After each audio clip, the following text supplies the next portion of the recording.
One moment.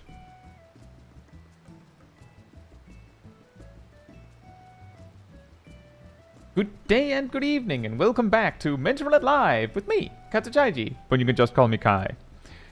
Tonight, as usual, about 10 Roulettes or about 3 hours, whichever comes last. Something like that is the game plan. I can see that apparently today YouTube's analytics is having trouble. Whatever.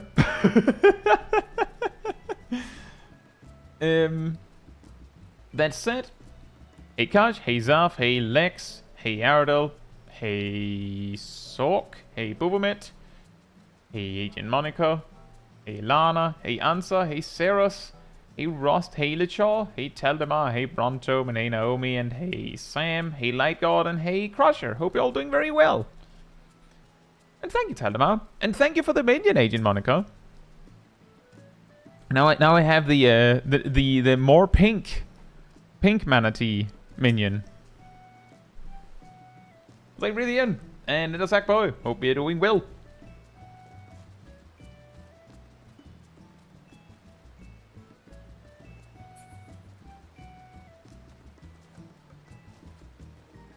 And yeah, we're playing Dragoon today. Shocked after we played Reaper last week, right? Totally unpredictable. No one would have seen it coming.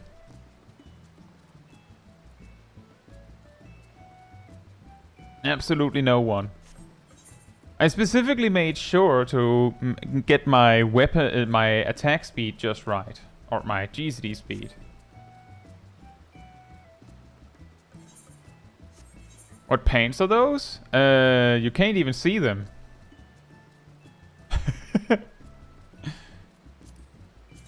It's probably the shirt. And we have the shoes. And then the paints are just really short.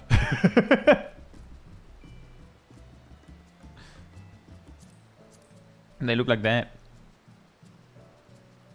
I believe they are from Island Sanctuary. Right. I will queue. Yeah, that's the point. Yeah, exactly. I will queue when it says 42.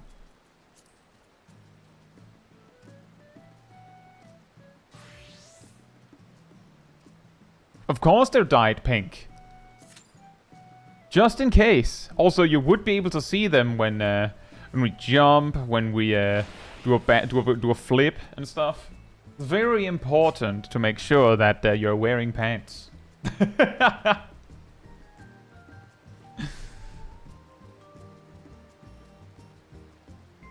And then Necrofits, thank you so much. Hope you're doing well.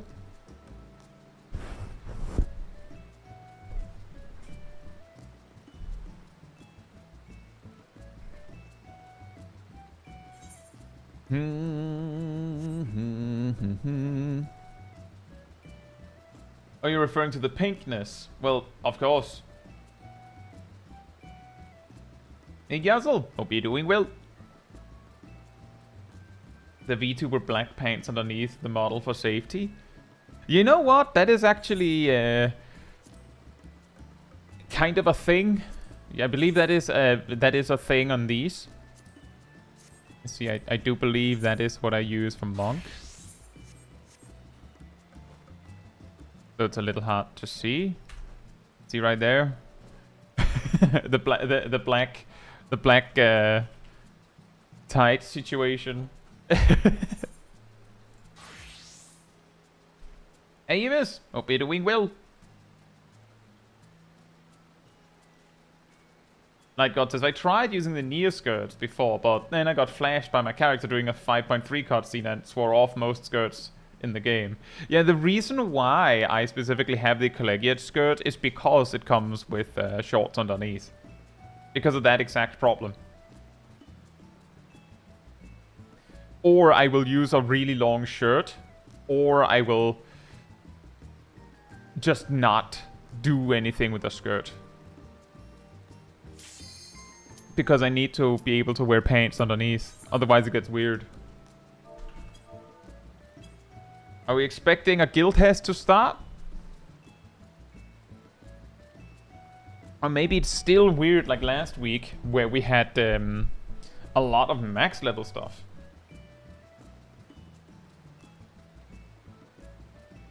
E12N? Well, that's not a 4-man duty, is it?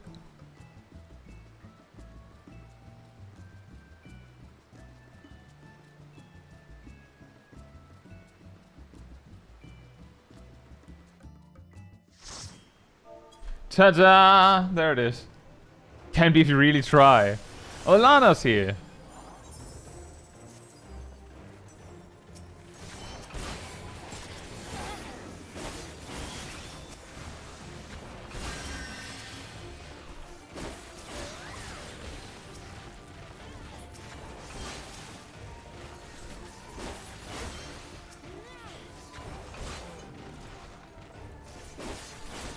Does the Dark Knight know?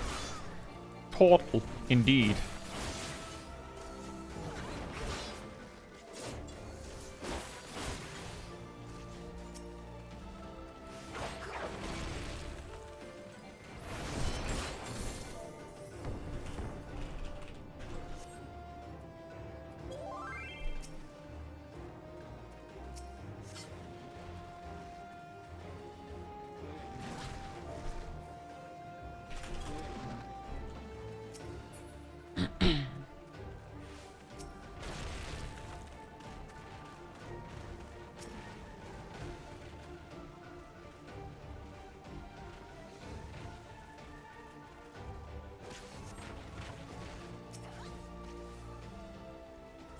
Wow, that Dark Knight was out for blood. Right, now that I've moved it and made you guys happy, time to smack the turtle again.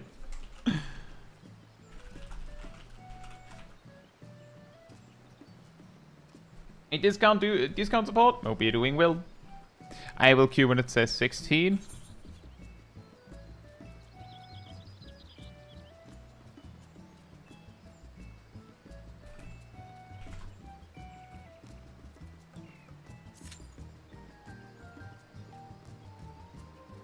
Everything burps! It's burp time!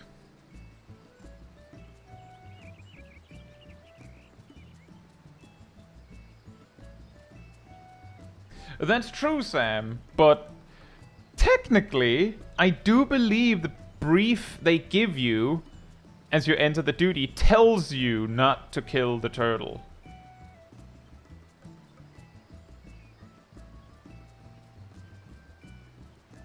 So, I will say, it is a little weird because it's like nothing before that has done like that. Exactly, as Necrofit says, they do inform you to capture, not kill. I will also add to that, that technically, if you do Hero on the Half Shell at the appropriate level and point in the journey, then Hero on the Half Shell is a level 15 duty. You could well have done this duty before you do Zastasha. The only things before this have each been duties with some weird twist. So, you know. Today's stream start was everything skirts. True. Who reads that page-long paragraph? True, but it is also interesting that it is one of the few duties you can fail. Hey Seraph, hope you're doing well.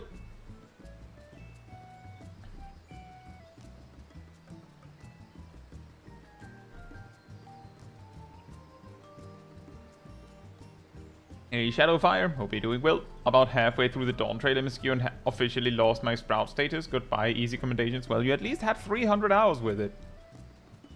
Hey Symmetricon, hope you're doing well. Everything turds. Everything turds. That's true, Sam, but a lot of these random open world quests that do this, there are also many of them where when you try to do that, you can actually kill the enemy. Like for instance, there is a quest, I believe it is in association with the Near Raid series, where you have to capture a creature. And you have to hurt the creature down to like past 35% or so before you can capture it. Which actually makes it difficult if you're like over-leveled.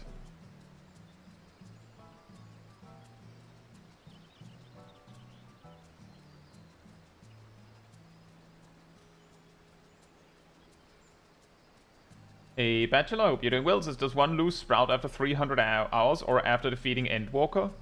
Both. Just like how I start the mental roulette streams by saying we go for about 10 duties or 3 hours, whichever comes last. The way you lose your Sprout icon is by reaching Dawntrail and playing for 300 hours, whichever one comes last. That's correct, Rust. Small Kai had her entourage of helpers. I walk over to a mob to try and, like, capture it, and I sneeze in the direction of the enemy, and my whole squad just deleted it. I was like, guys, wound, not kill.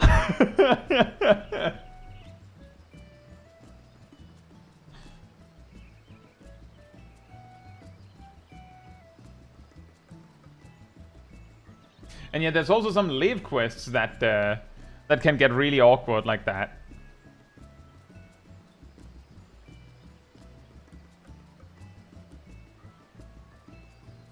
Yeah, I believe actually Small Kai, despite how long it took for her to complete the MSQ, I believe her Sprout icon dropped like on the second episode of Small Kai's side quest. Something like that.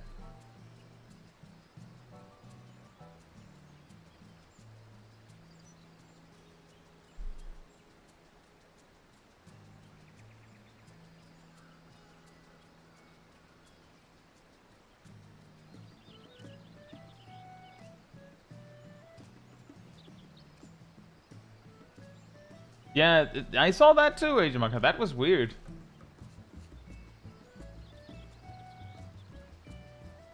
Destroy him! Guys. Game's dead. Game dead. Where mental roulette? Say Crystal Mercy. Hope you're doing well.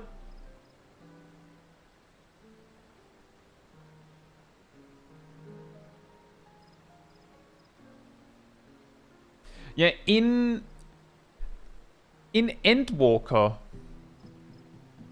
I believe, I did all of the live quests at least once, or most of them, and there were several where like it was like a level below 20 mob, and the only way I could safely like wound them without killing them was I switched to White Mage, because at the time, you know, level 90, White Mage auto attacks were like 12 or 20 damage. Now it's 1, because level 100 scaling. Which makes that even worse now. Say dogs, hope you're doing well. So far, it's singular duty day. Meanwhile, the Chaw over here just farming.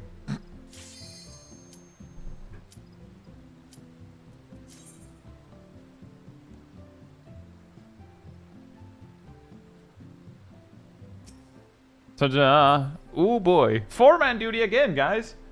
Blue Mage Sardine for low level. Can Blue Mage do live quests? Efoxen?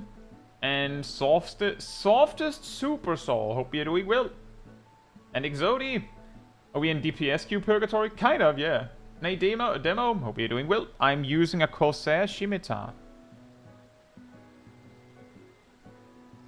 They look like this. It's like 12 buttons on the side. Man.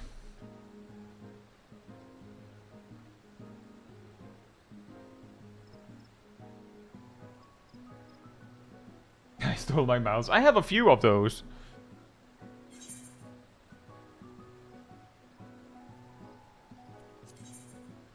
Thank you.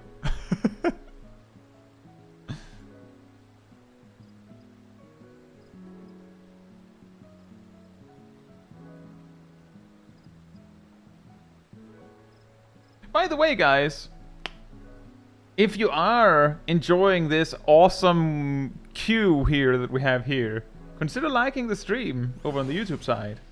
I think it helps. I think it makes algorithm happy.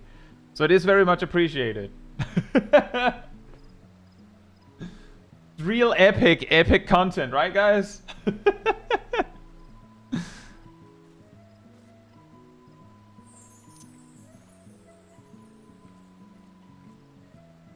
In Kai's garden? I doubt it.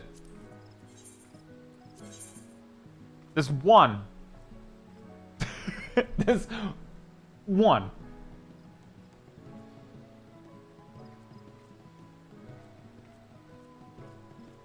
Clicking on the rows feel painful. What a lot of players do, demo, is they don't use these keybinds. Go into keybind, and you go to hotbars, and commonly, like think about how wide, like how long your hand is. My mom always said I had piano fingers, so I can easily reach like 6 or 7 while still having my fingers around WASD. So I use my keyboard at least to this point. And if I'm lazy, I will sometimes, like if I already have a, like if I'm just sitting like this, I will sometimes just lift my hand and click it.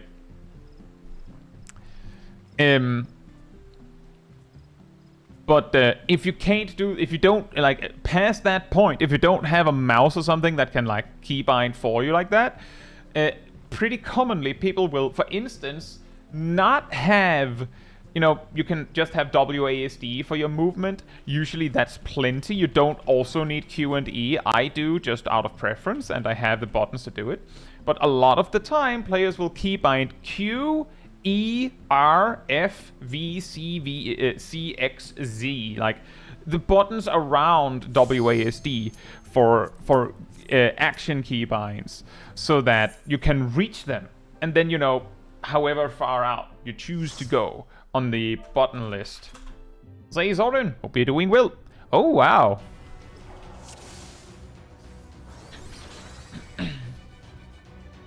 That is So it is you.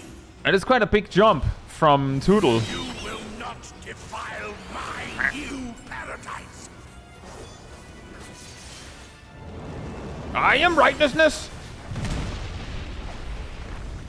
and righteousness will prevail. Yeah.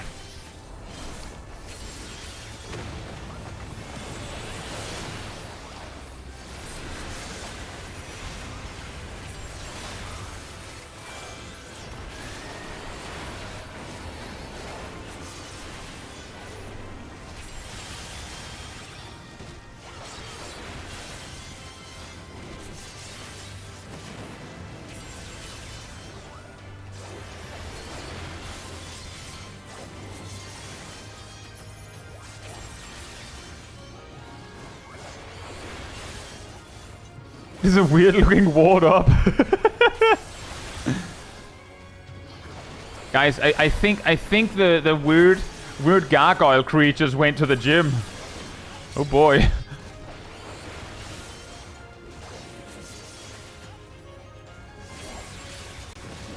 And some of them went to night school.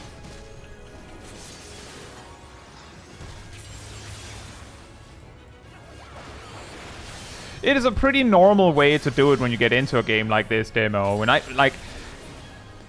consider that I got into 14 after having already played like WoW for like over a decade. So I already knew how to do things and I already had an MMO mouse and things like that. But I spent like at least 5 years or more of WoW having to press with my cursor on a lot of actions because I didn't know better.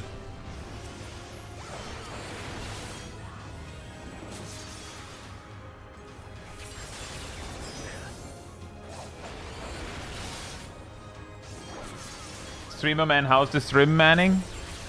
It's streaming good.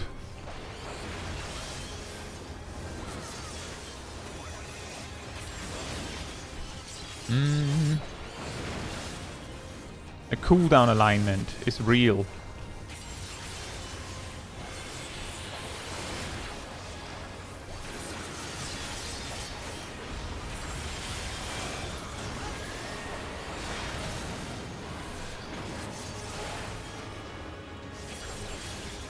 Zane Noob Gaming, hope you're doing well.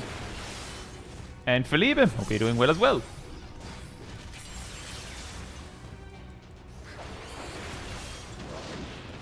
Whomp.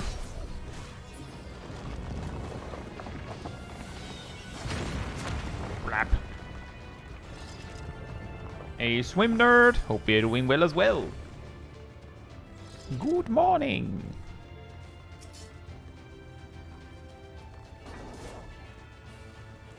It is worth mentioning when we talk about clicking actions and such that some players click every action. Like, it is commonly referred to as being a clicker. Oh right, the music in this one is contentious.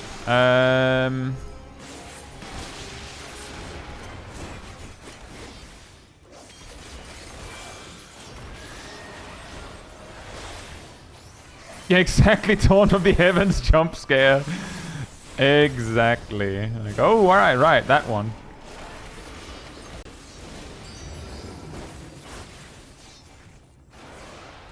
Hey, Norms, hope you're doing well.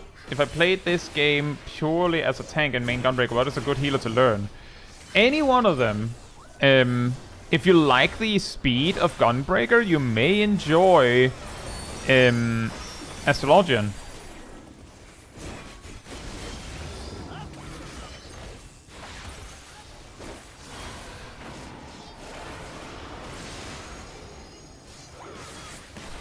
Kind of depends on whether you're looking for a healer that is easy to learn or a healer that is like matching with how you like to play the game.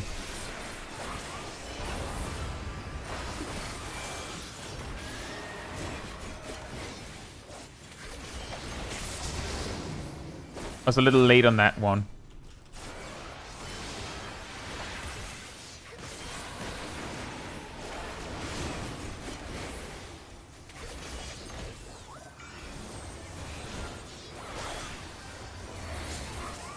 Something like that, Sam. There is an auto-claim bot that will try to yoink half of the credit of the whole stream.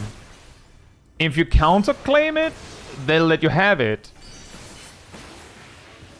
But it's like it's really annoying to file the counter-claim.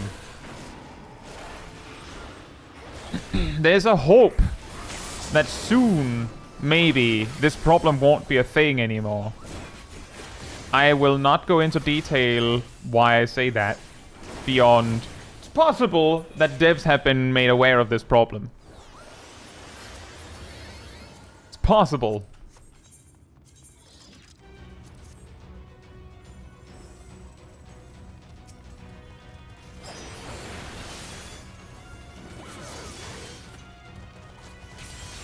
That's true, Taldemar, but it's a little harder for me to open chat and write that in between GCDs than it is to just, like, use my right hand to click things while I use my left hand to do the rotation.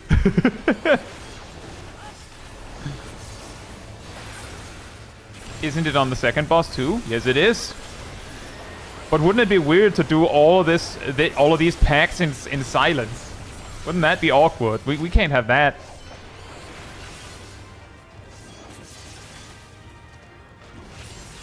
As I made a macro with only /BGM in it. I should do that. Hey Renee's, hope you're doing well. Amos says, am I tripping for thinking Black Mage is easier than Astrologian? Black Mage used to be a lot harder and a lot more punishing. Nowadays, the thing that makes Black Mage really hard are like...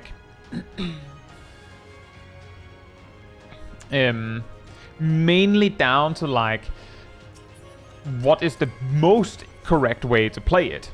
But the general gameplay of Black Mage is not super, like, it's not too difficult. I will also say that I'm probably not the best person to speak on this. I can, like, I feel like I have a pretty good point of reference of thinking about how difficult something is from like a second-hand perspective than just my own. But I will also say that, you know, I did Savage Raid a whole tier as Black Mage. So I may have a little bit of experience. And I also have, you know, kept on top of how Black Mage works for years. So the things that might make it difficult to pick up for one person is something that I don't find difficult in the slightest.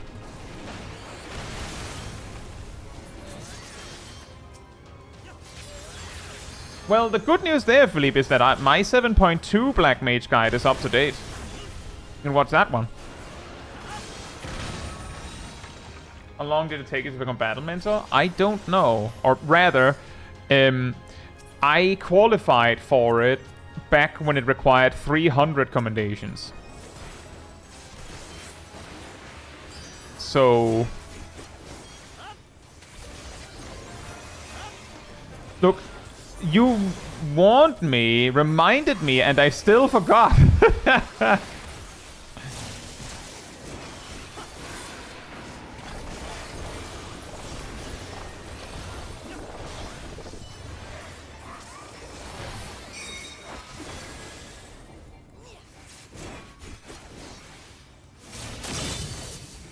Yeah, that does make things more difficult, Demo. Basically, imagine that everything past 7 on my hotbars here, like basically the right side of my hotbars, I click with my right hand. And everything on the left side of my hotbar, I click with my left hand. So you can imagine that it doesn't quite work like that if you don't have the setup to do that.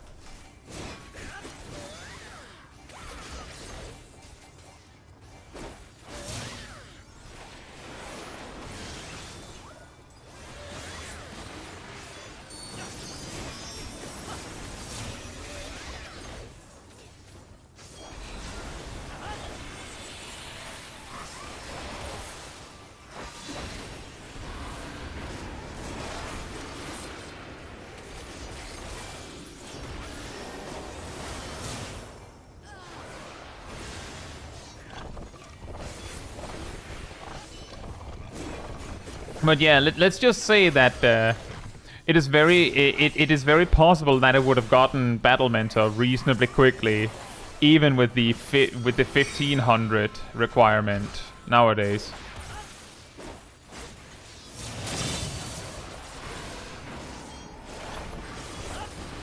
Couldn't quite remember if Full Thrust was equal to Drake's Bane. It does seem to be at this level.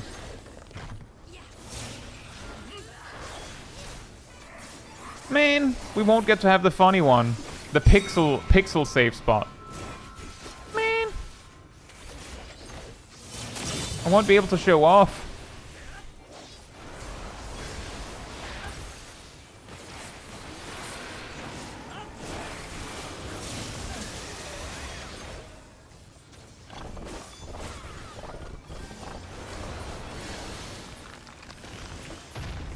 Now we can have the music back for the rest of the dungeon, because for some reason the last boss doesn't have this problem. And righteousness will prevail. Yeah, I will say you don't need an MMO mouse, which is also why I went on to explain how you could do the things that I like, how people usually do this without an MMO mouse. However, if you want to have my keybinds in the way that I do it, you probably will need an MMO mouse, otherwise it's going to be weird.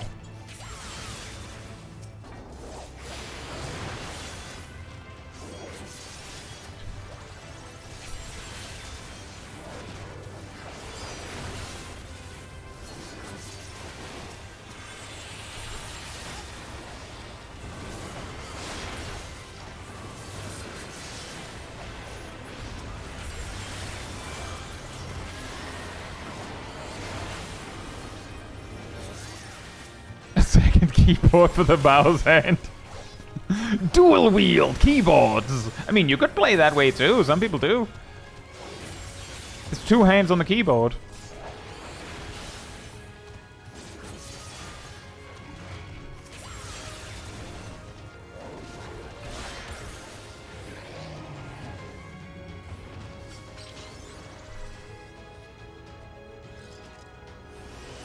Summarize difficult. Yeah, well, see, the thing is, Philippe, the optimal rotation for Samurai is extremely mean if there's even the slightest sniff of downtime in a fight. Which is why the best you can do is really, like, have the general idea of how it's meant to be done. So that you better can adjust when things inevitably will start to drift. Or slide. Whether it's your alignment with your combos or your cooldowns that drift.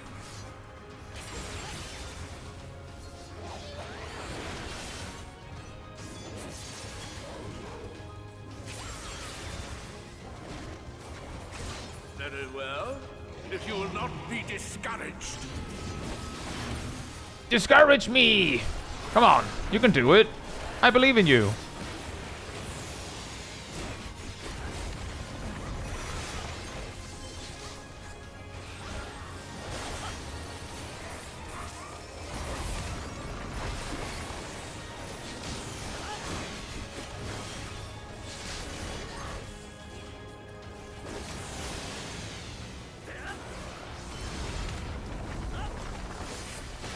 Comes down to Higanbana dropping at a bad time.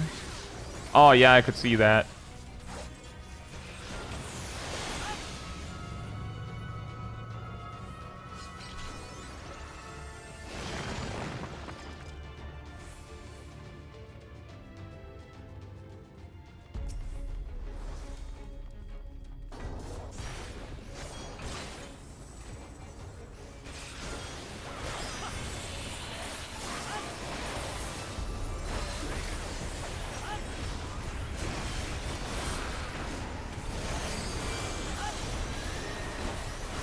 It is funny how the two first bosses in this dungeon has torn from the heavens. Just randomly. And then the last one doesn't. I do wonder what the idea was there. Damn you! I don't care what it takes. Profanity, man? I thought you were supposed to be righteous. What happened to that?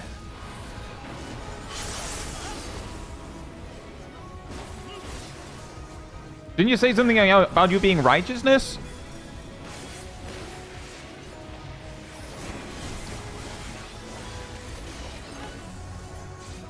But when suddenly put on the back foot, that doesn't matter anymore, huh?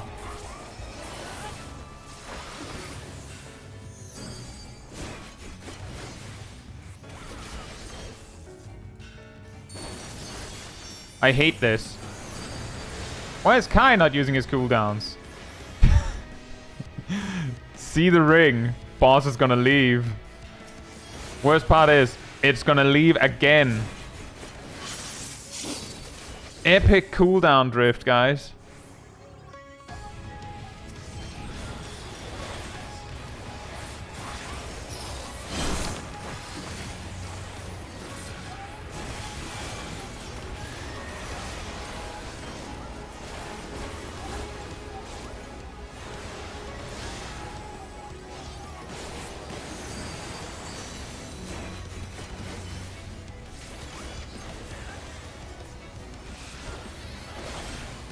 It comes with practice, Flims.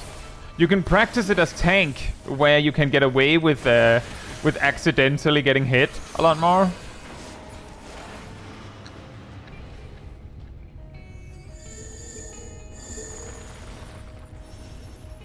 Ooh, spooky.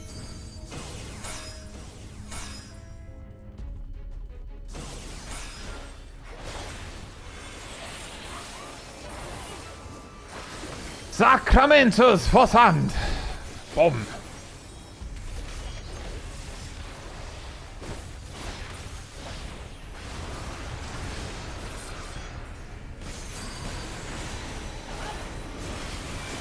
Expelliarmus! Blam!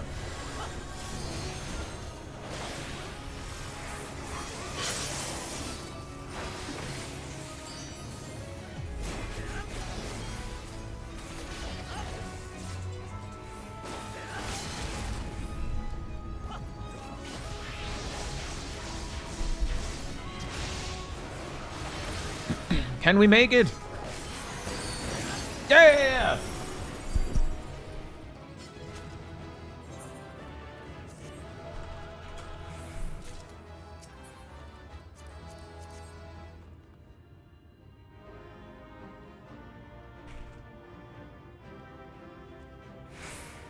Hey, base run. Hope you're doing well.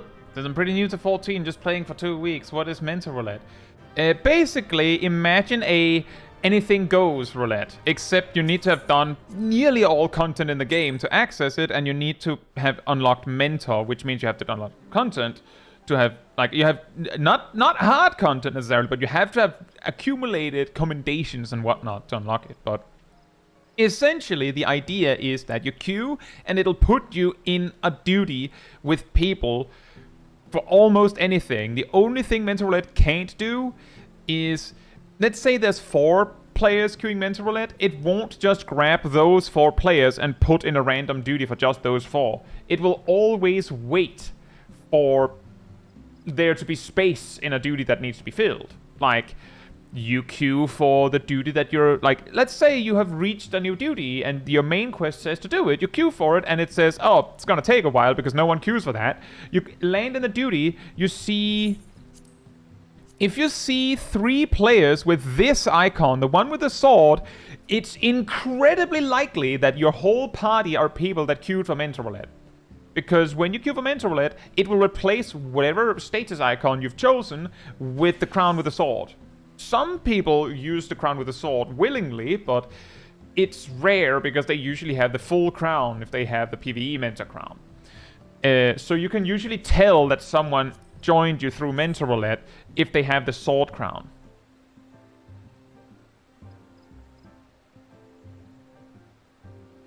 It replaces the full crown as well.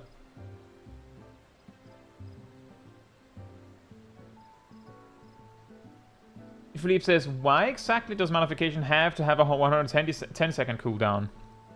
It and Mana Font are some examples of cooldowns that have a weird misaligned cooldown with the 2-minute burst. With the typical reasoning that we can find being that because these cooldowns are primarily for resource generation, or at least was, if they aren't, Manification is less so now because it does a little bit of stuff. The exact timing at which you can use them is less flexible, so to allow you to maintain their alignment with the rest of your 2-minute burst, their cooldown is shorter, allowing you to use them when you need to, but optimization says, Lomao, wouldn't that be funny? And determines that if it means you get an additional use in a fight, you use them on cooldown, regardless of whether you want them to align with your burst or not. Crystal Mercy says, what's the problem with the music? As I said during the first pull, or the first boss, if Torn from the Heavens and a few other songs, Gold Saucer's theme among others, play without you talking over it or like otherwise muffling it for an extended period, then there is a very, very high probability that a auto-claims bot will claim that you're using a cover of their orchestral version of Torn from the Heavens, or whatever song it is, and they will ask for 50% of the revenue that the stream made, or makes. Because they want their half. If you counterclaim it, they usually just let you have it. They don't dispute it, they just go, oh, whoops. But it's really annoying to have to fill those out. So the easier solution is to just never let that music play. And hey, by basically giving people reason to talk about it every single time that I run into it, if the problem isn't solved, then I'm continuously bringing awareness to the problem. And I was made aware like a month ago that the problem is still there. It might have gone since, but I was made aware like a month ago that it was still a problem. And I CBA dealing with it. Demo says, can I still play Spell Speed Black Mage meme? You can still play Spell Speed Black Mage, it's good. Black Mage is still in a position where it's a preference thing mostly. I will queue when it says 25.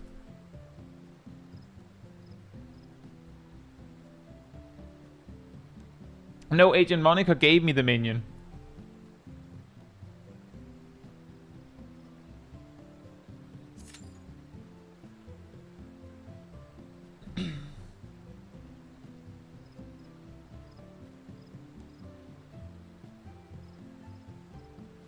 We're basically base run Mentor Roulette covers everything in all of these roulettes here.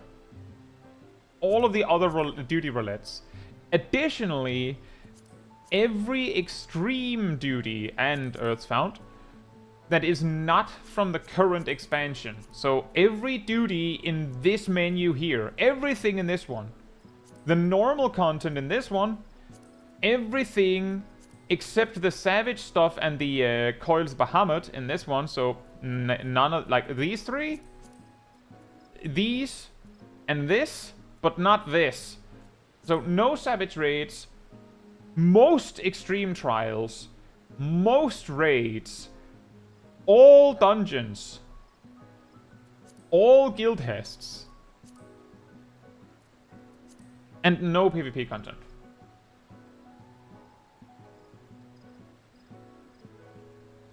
So and also to queue Mentor Roulette, you have to have unlocked all of it. So you have to have done all the content, not necessarily like on content, and not necessarily like, well, leveled down to it, also called synced as opposed to unsynced, but you have to have cleared all of the content. And the Sackboy says, how do I go about trying to get a certain GCD speed? If you're still leveling, don't worry about it. If you are at max level, the way you typically go about it is first by trying to acquire gear pieces with crit, typically. Or if it's a large amount of speed, which is like, for instance, spell speed, Black Mage can reach that, you just want it to have speed that you need, and then anything that is like fine on the other stat. But usually it's crit. So if, say, for instance, if you're a Gunbreaker and you want the GCD of 2.40, then you will look for gear pieces that has crit and skill speed on it. And you will look to find, like, how many do you need? How many pieces is it easier to get this exact skill speed amount with?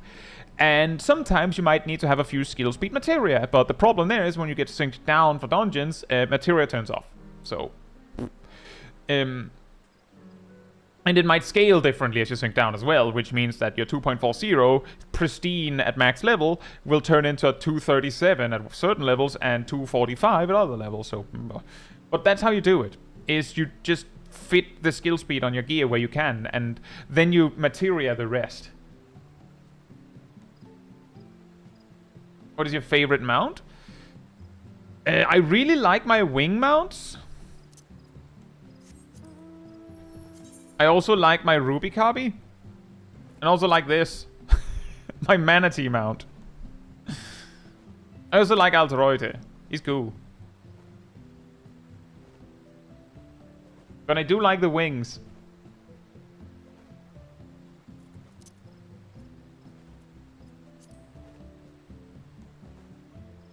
Mounted restored. Like God says, does that include Heartless as well, since it sounds like torn from the heavens? I don't think it does. Like, I actually do remember that that was something that people started talking very, very briefly about. That that there are certain songs that sound like it, but the key is that the change to the song is just enough that the bot can't tell.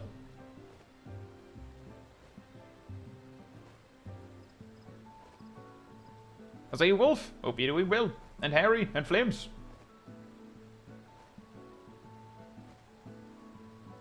Renee says, I feel like the Mentor Roulette has to be so stressful. Why? Because you could land in an extreme duty? You just try your best. Worst that can happen is that it doesn't work.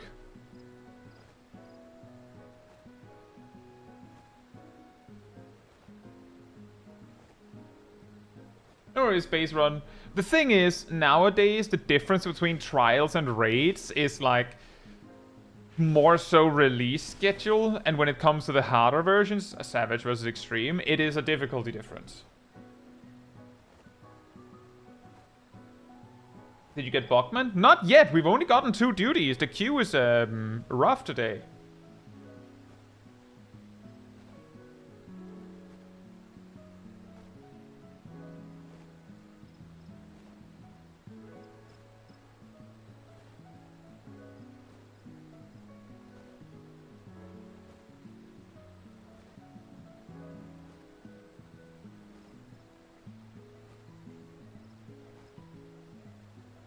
I will say, Sam, that the level 100 trials in the game are easier in a different way. Because the difference is that in a level 50 extreme trial,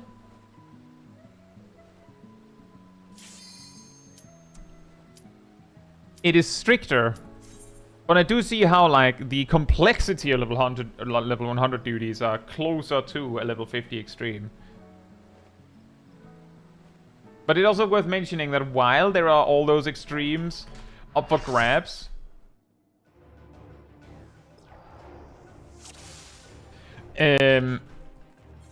what are the chances? Usually duties past levels, like extremes past level 70 don't, like, rather even past level 60 generally don't happen.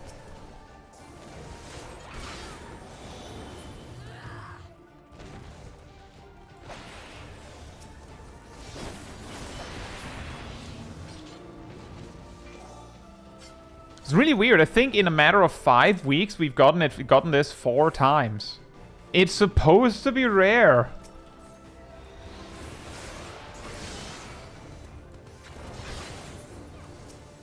Is this free spam range? Yes, it is.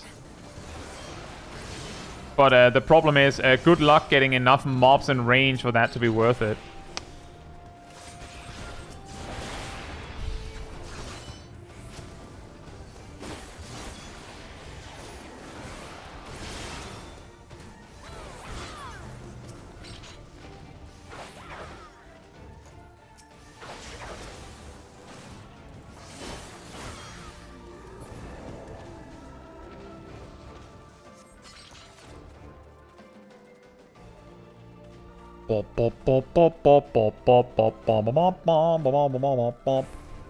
Look, it's Cryer's Longbeard, who doesn't have a beard for some reason. Look!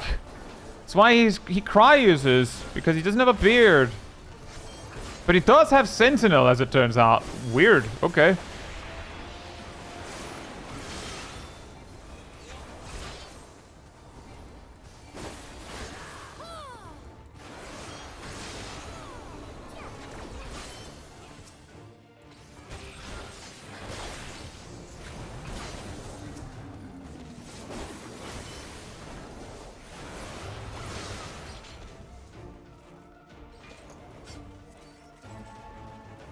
Hey Zip Zap, hope you're doing well. And yes, indeed, this is also one of the few duties you can fail.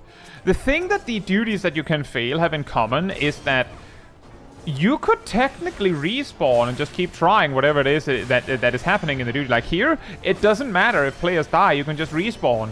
The only thing that matters is that the boxes survive. And so a solution, quote unquote, to make sure that you can't just never lose by just like throwing bodies at the problem, is the enemies can win. But instead of just resetting the duty, it actually kicks you out.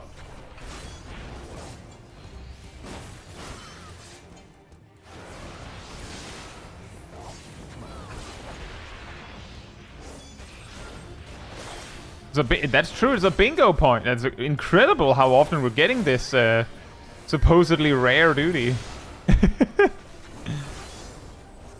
What is happening? We're getting a lot of guys here. It's almost worth pressing AoE buttons.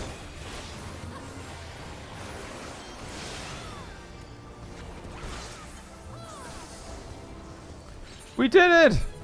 Escape!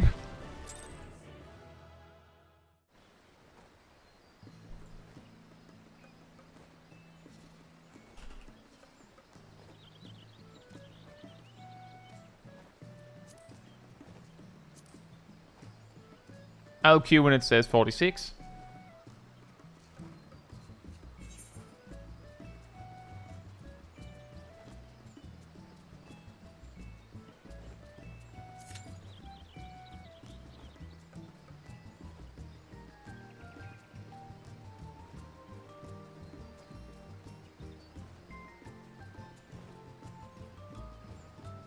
So Exodi says once forgot to turn on unrestricted party when trying to solo Suzaku Extreme and got an instant pop. I think there was a group waiting for a mentor and they got me by accident. I mean, depending, that could be better. Do you have any good guesses on the name of 8.0 yet?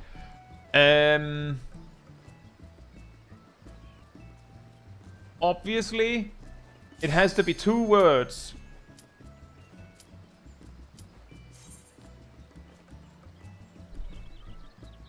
Dawn Manatee.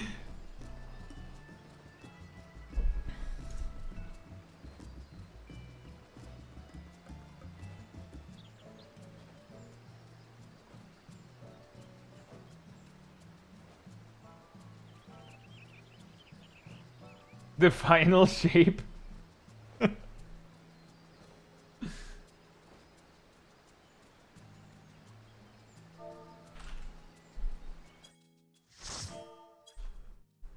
Where do we go now?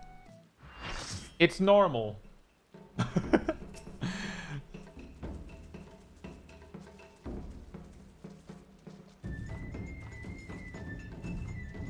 Easting Arrow, we're doing well. And yeah, exactly. Hey Travis, and Rain soon. Hope you're doing well as well. Should make a third one of the abbreviations, SP. Yeah, just to really confuse the players. Aha!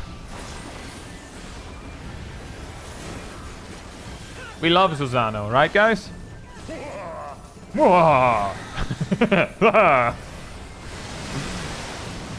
He's so excited to be here.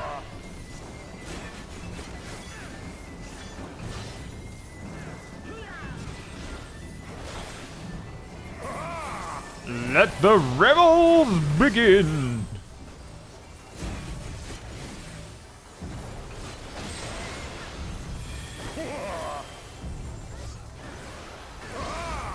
Ah!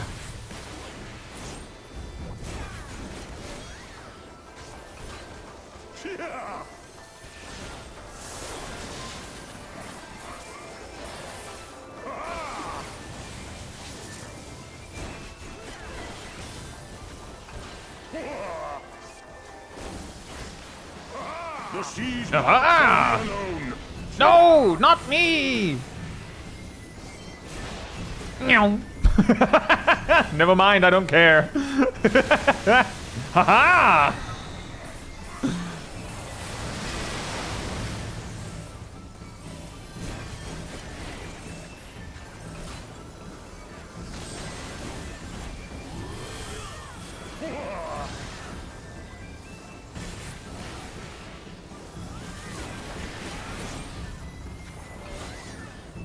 Knockback immune? Probably, but you can also just gap close.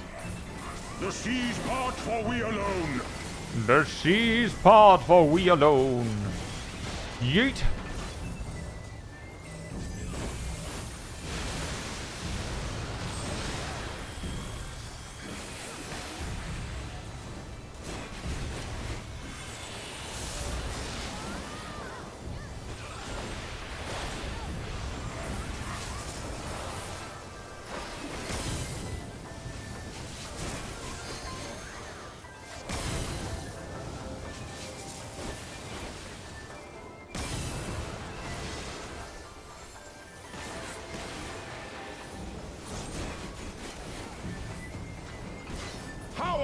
Heart sing in the chaos. Good luck, Zaf.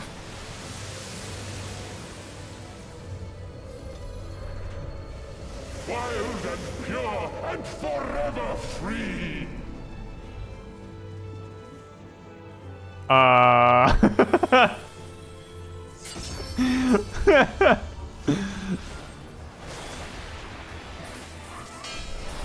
I guess that is an option. The tank's like, okay, we have to protect the team. The black mage, no. I've got this. Blocks with stick.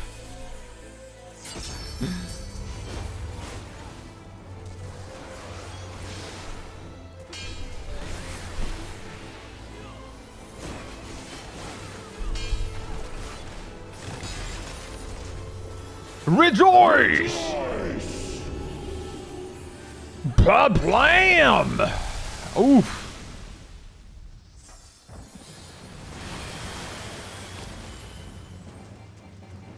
Resilient souls, I salute you! Thank you.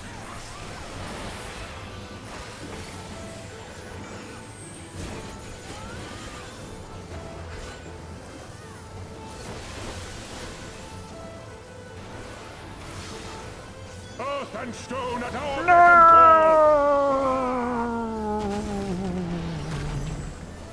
Metablage.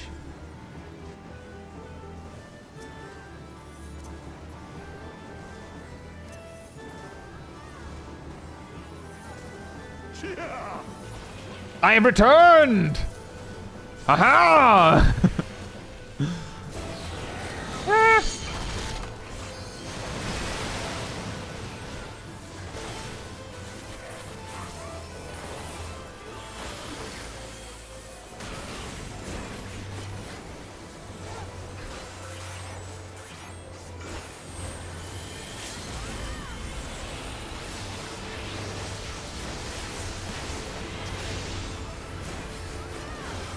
The seas part for we alone. The seas part for we alone.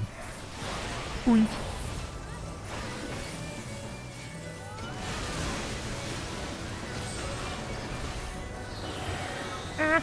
Such ferocity. Rawr. Ferocious.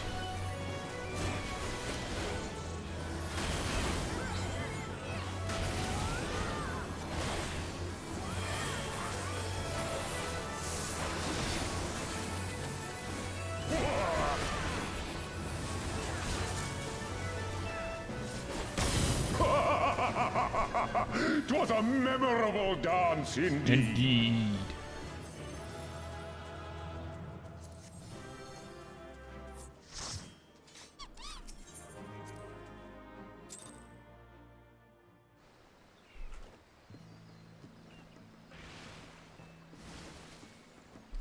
Tutu.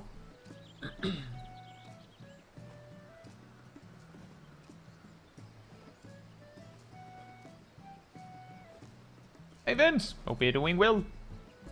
Flip says, so we always go on about how summoning's bad and all, but it was us that summoned Susano, no? I think we did by accident. Isn't that what the story goes? That we accidentally did it?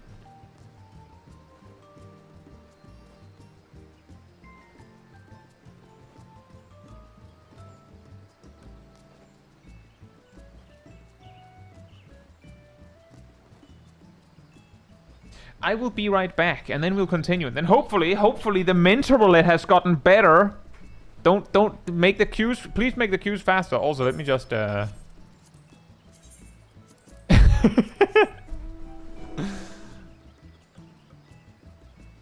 Yep, I'll be right back. In the meantime, manatee restored.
Thank you for the gifted membership, Harry. And congratulations with the gifted membership, Harry. The boomerang hit once again.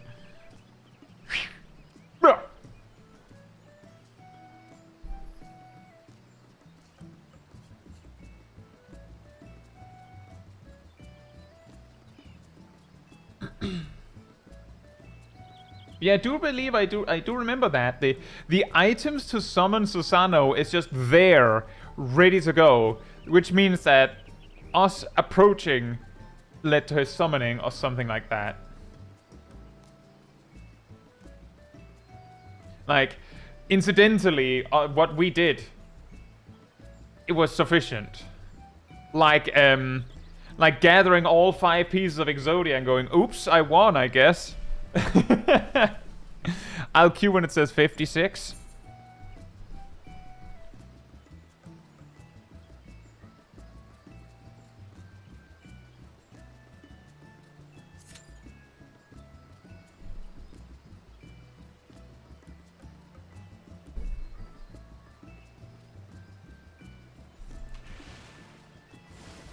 Splash.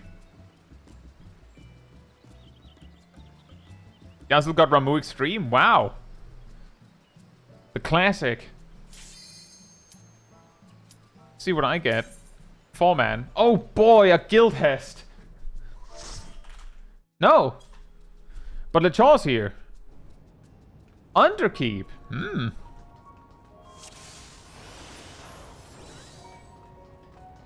There are beasts ahead of you. They must have gotten in and made themselves at home.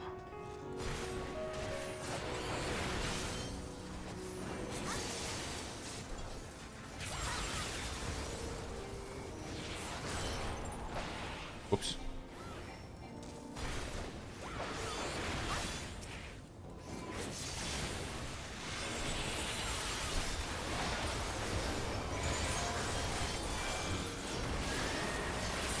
Oh, whoops. The double whoops.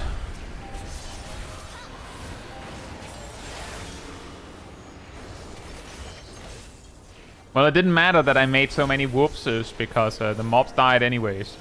There should be an access hatch nearby that leads inside. Look for an opening. Gazel's team lost a healer. To anyone on the Chaos Data Center, you can queue for Ramu Extreme if you want to help.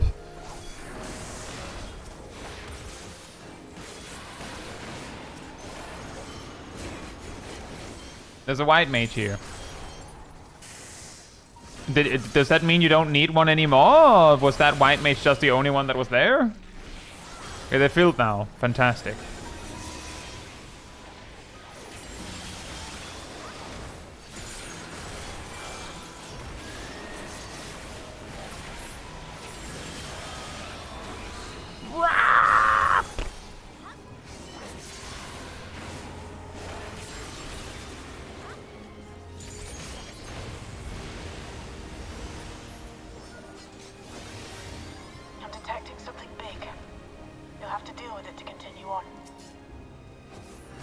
Deal with it.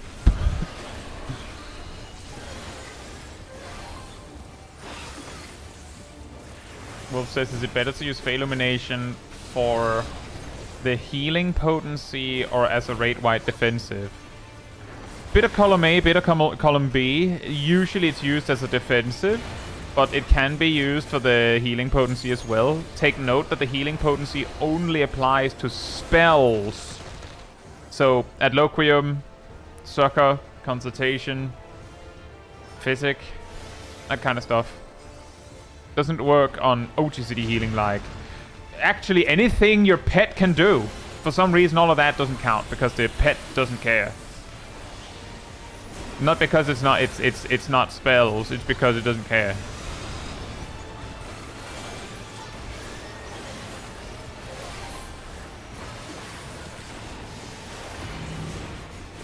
But yeah, bit of a mix, but it is rare that it is used for the healing potency, I think. But yes, Regal Style says one way to look at it is you use it before the attack lands so that you get the mitigation, and then you use the healing potency to heal yourself up back afterwards.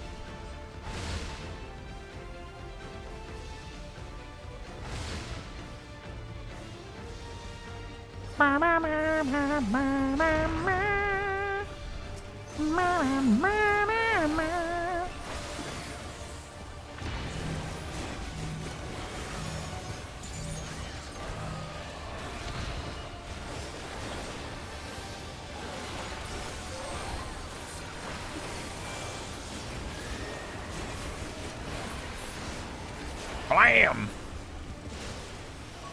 Good work. Now, proceed to the access hatch and head inside.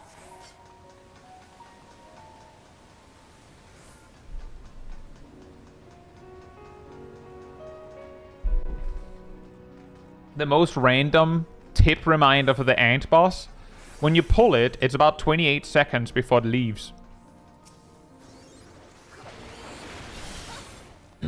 So consider that when you pull. Look at your cooldown timer, see if there is gonna be a 2-minute burst before you start on your 2-minute burst.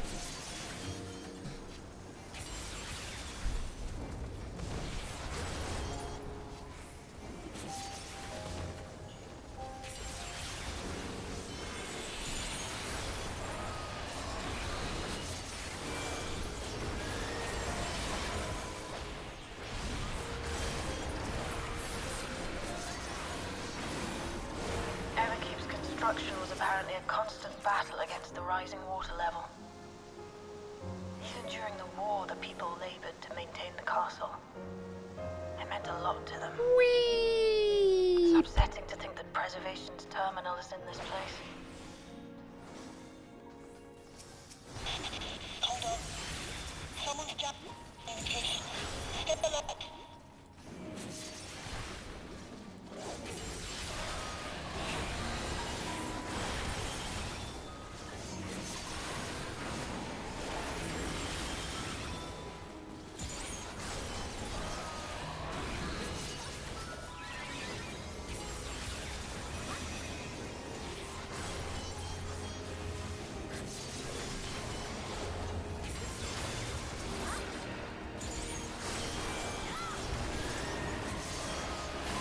Nope. Demo, basically all of those 1, 2, 3 combos are meant to be like that. That's just how they are, at least for now. Maybe one day they'll change their mind, but that is how it is. In PvP, you get them as a singular button. But then it's a whole different thing. So there's a possible explanation as to why they get it and PvE doesn't. But no. You haven't overlooked something and there's an easy option. Nope.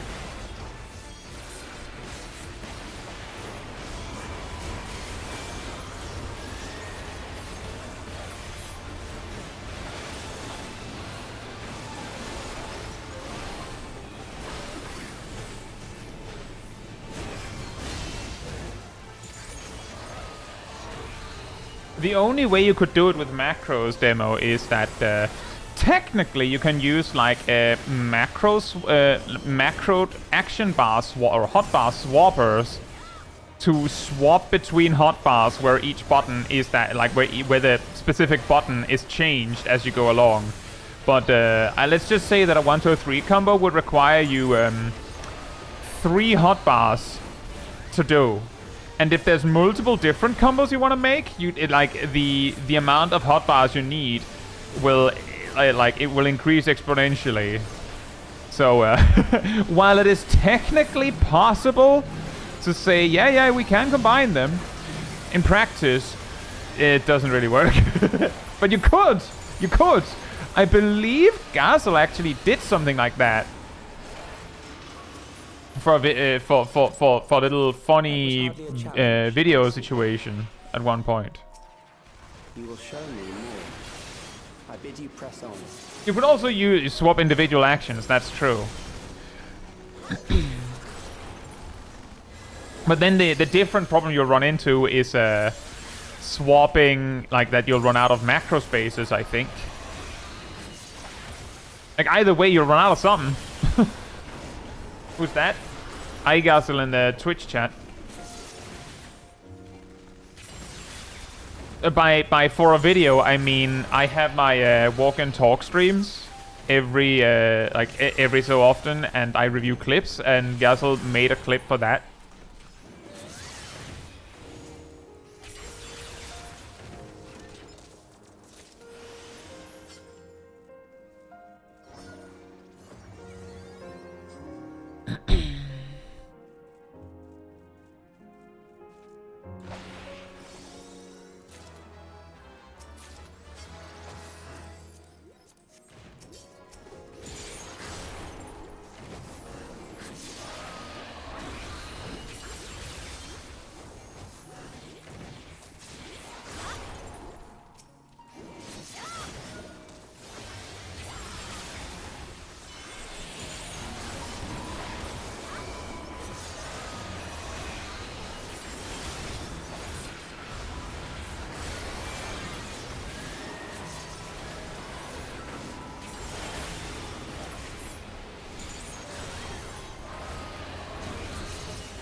That's a rare one. You are untroubled thus far, but I have something that Where will test you yet. the motorcycle guy dies not last.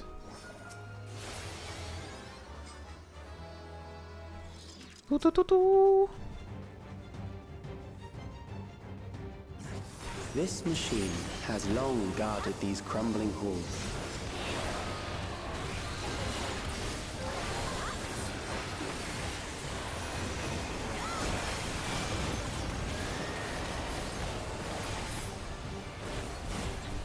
How will you handle this?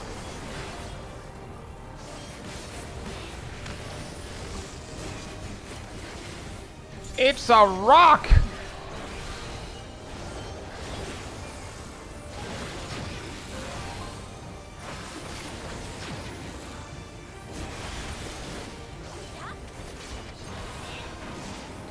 Let us introduce more weaponry.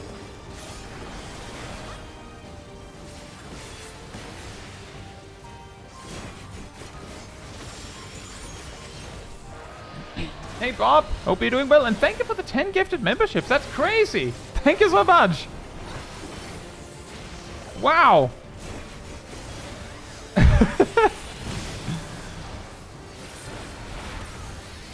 Let us see what this is. It's amazing.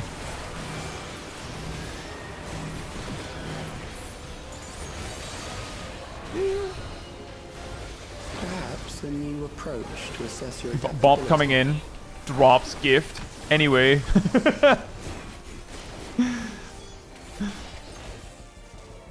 Let's see this way.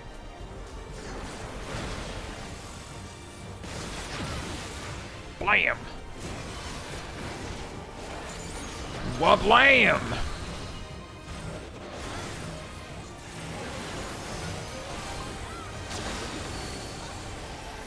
Still alive. I should have helped that life surge.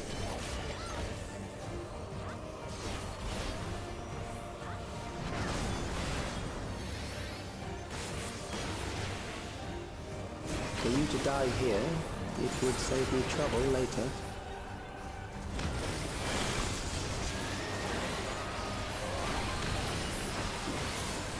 Ooh. Blood marsh. That sounds so threatening for a mechanic that is just right. I move this orb to here.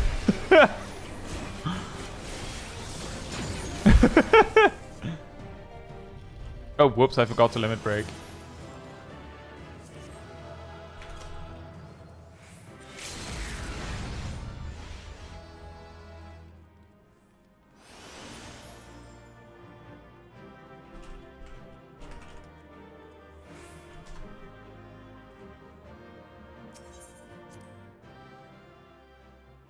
Philippe says, do you think the next fist range will be more in line with machinists as a so-called selfish DPS? I don't know. I don't know. It would, like, I mean, that could be cool. I will queue when it says 55. That could be cool. The thing is, Philippe, that based on what we've been told might happen, it's possible. We don't know. It's possible. Anything could happen, but it's possible that 8.0 will, like, make major changes to how jobs work. It could lead to a situation where this split between selfish and not selfish jobs is not really a thing anymore. Hypothetically. The thing is, we haven't really been told what to expect, so it's possible, it's also not possible. Also, either it. Hope you're doing well. Holy Charles here again, and we get Fist of the Sun. Which one is that? Ha! We also have Crusher.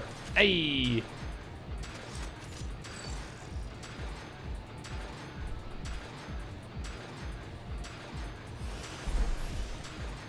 A fist range with cards. And Rain is also here. Fantastic.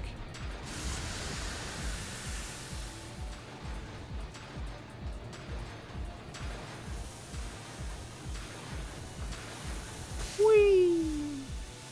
Whee!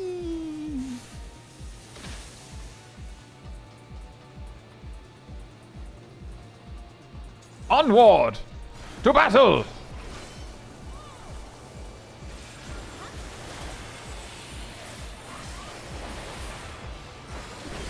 Oh, whoops. I forgot I don't have Drake's Bane. I should have life searched earlier.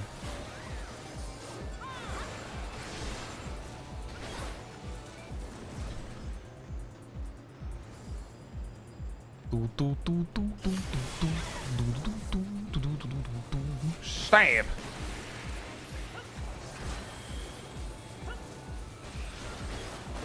Why the buff have the second GZD? The second GZD is a buff itself.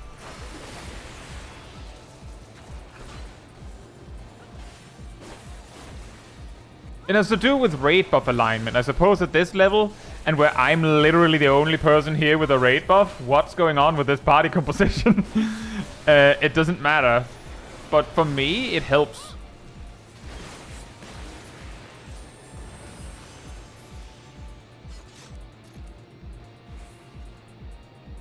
But commonly, you use raid buffs after about 5 to 7 seconds, which is roughly after second or third GZD. Somewhere around there.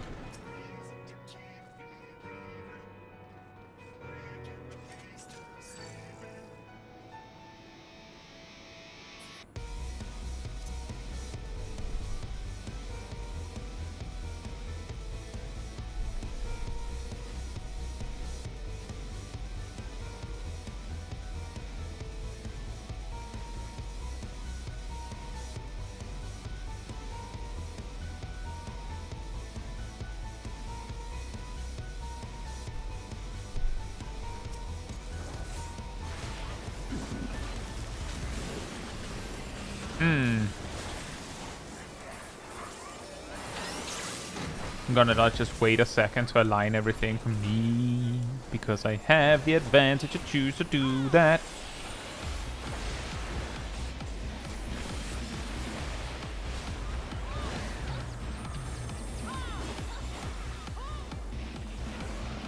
Uh-oh. Falcon Punch! Well, there was a tank switch, so they're good.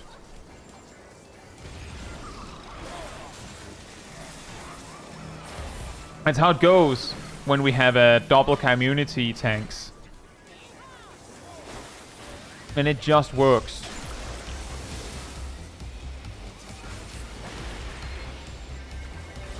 in retrospect, I should probably have gone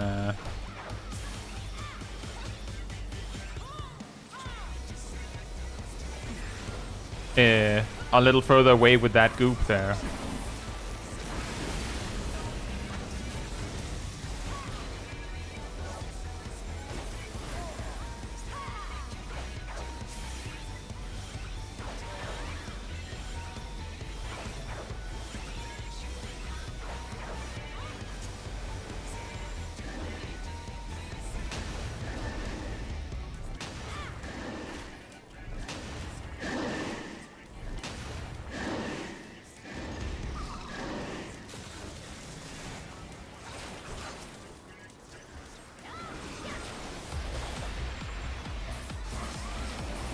Destroy him!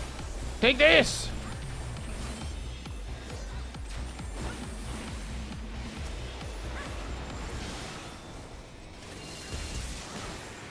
Yeah, that is also my favorite trick, Regal Star. If I don't trust the other tanks to know how to tank switch, I'll let them tank first.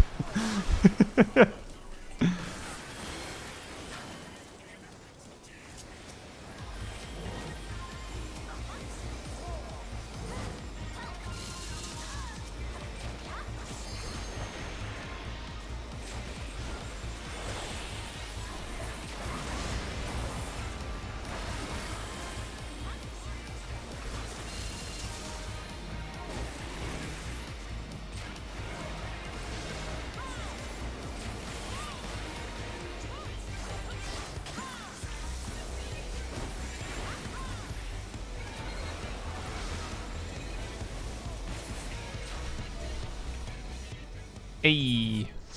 Oh.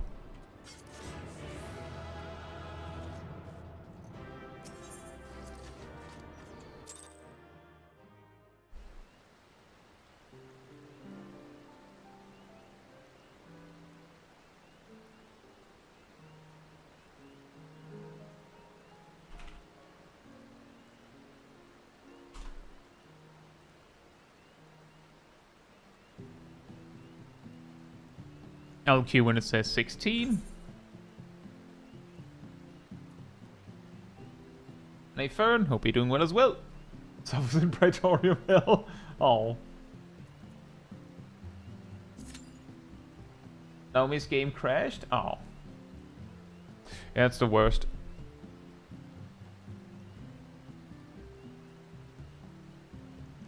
That is the worst. How do you let their casting bar show on the HP bar? In boss fights, generally, it's a recent addition. Should be on by default, I think. That it'll show cast bar under their health. But it's only visible when you're in a boss fight. For some reason. Was the entire computer? What? That's even worse.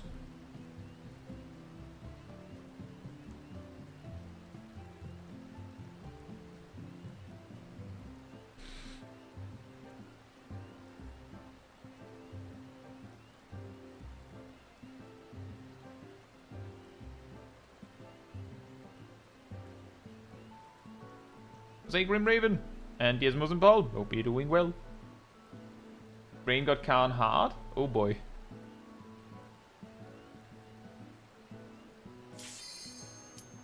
Hey, slightly shorter queue. What are we getting? An 8-man duty. And it's... drumroll please. Shiva normal.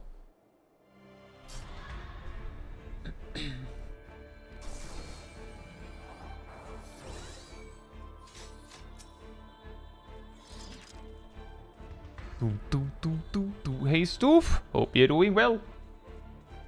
Yeah, Shiva Tank Buster Edition, exactly.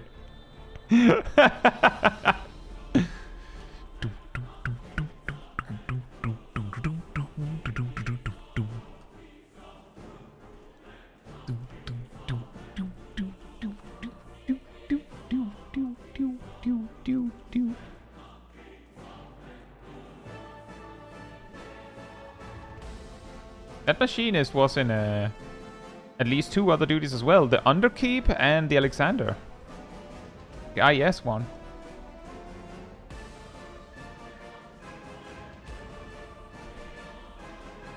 Did that happen when you closed the game, Naomi?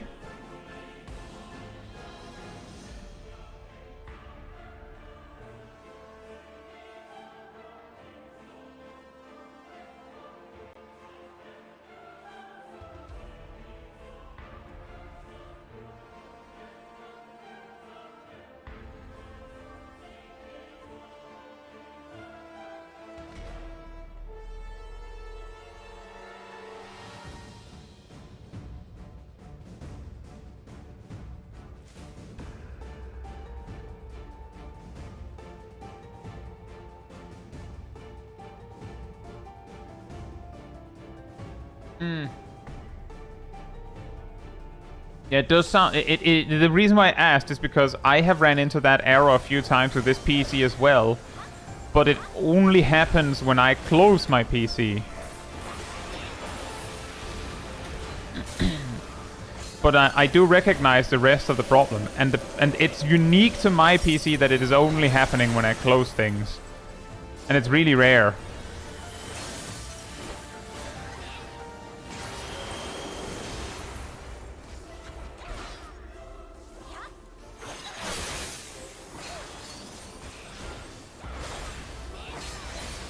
Yeah, hope you're doing well.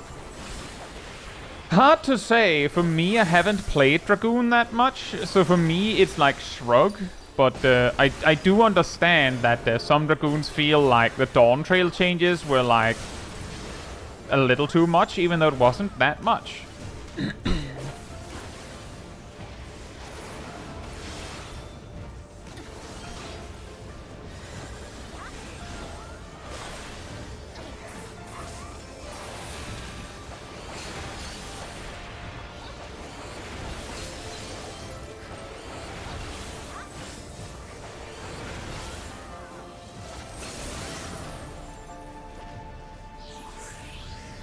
Hey Wolfkin, hope you're doing well.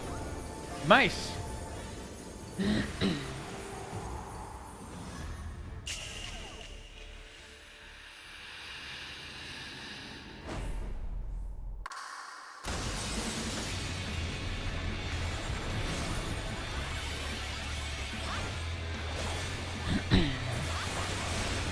The problem that you ran into, Naomi, if it is the error that I think it is, then the way that it happens is like there's a multitude of ways that it can happen, but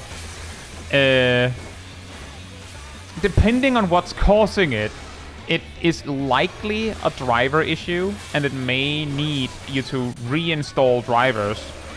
Depending on how extreme it is, you may need to straight up completely like not just update and not just, you know, reinstall them, like just install the same driver again. You may have to actually uninstall, like clean install again.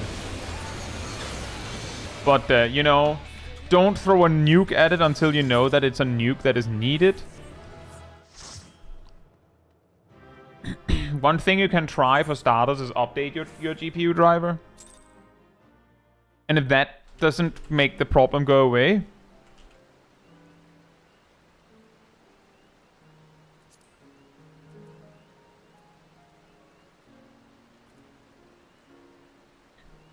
then you can go into more drastic measures.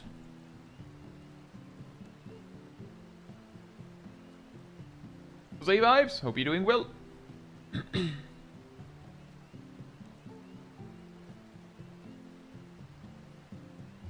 There will always be, when I was your age, we had to backflip uphill both ways with any job and any expansion changes. Oh yes, absolutely.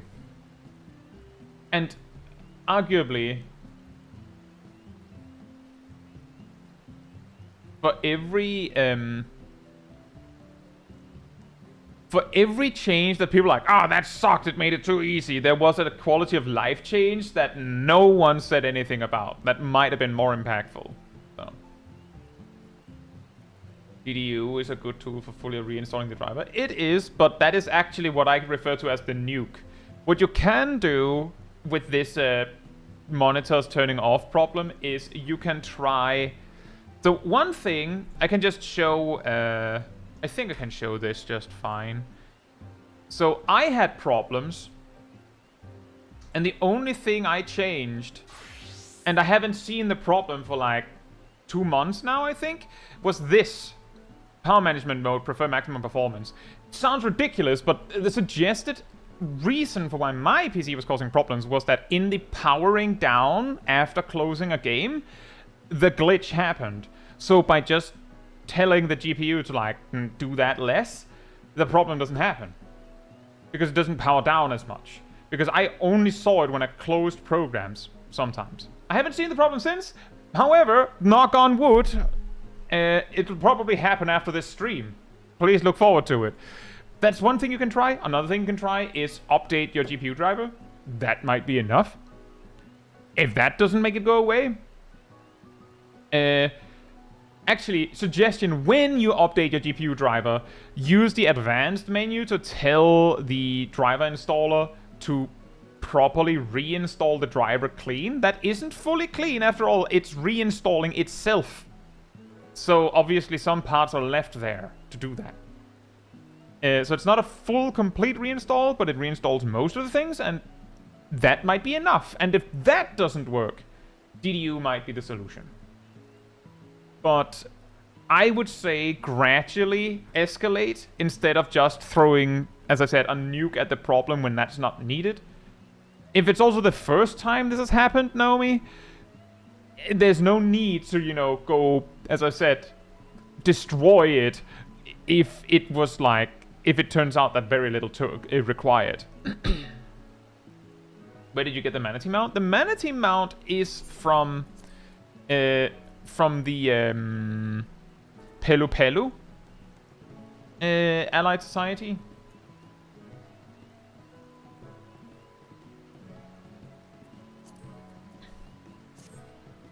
I will queue when it says 35.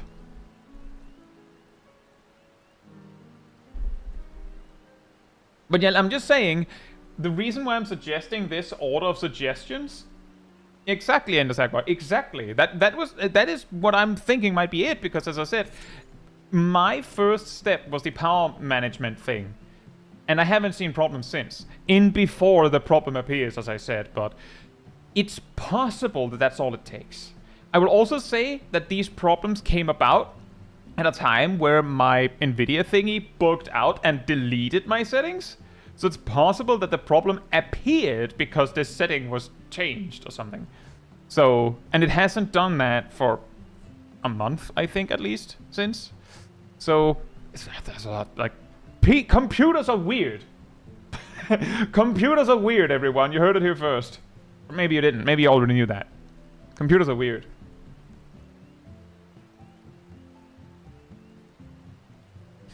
My first choice, actually, to try and fix it was that I was told that specific things from Nvidia and related to audio, you go into your device manager and just turn them off. Given that the problem came back, tells me that that wasn't the problem. But for some, it solved it. The big problem with this glitch is that it usually doesn't happen daily. So you could make a change and then it doesn't happen for a month and you're like, okay, goody, and then it happens again. As I said, I think the first time I had this glitch happen was like in October, and it happened just once. And then it came back like early January, I think. And then it came back again like late January, I think, something like that.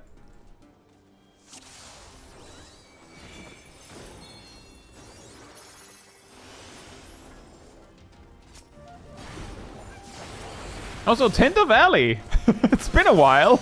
It's been a while.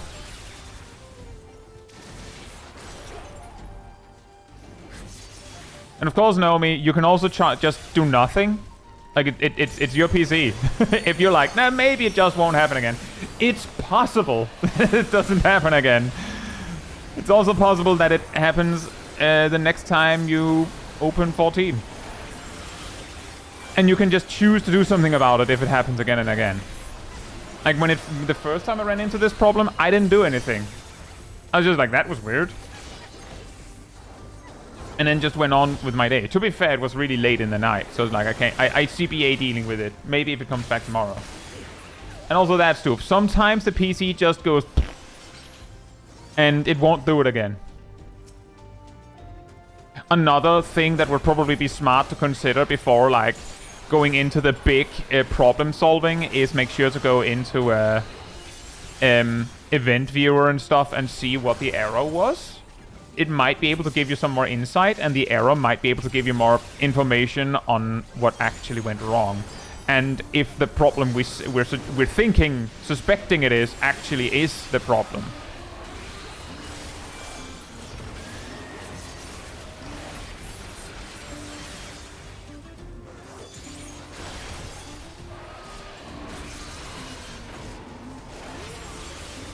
But yeah, key being, choose the battles you're willing to take.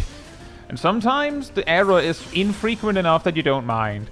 It's still annoying. It's still extremely annoying. But doesn't necessarily mean that you can be bothered to fix it. You can always wait with that until the problem is big enough that you feel like fixing it.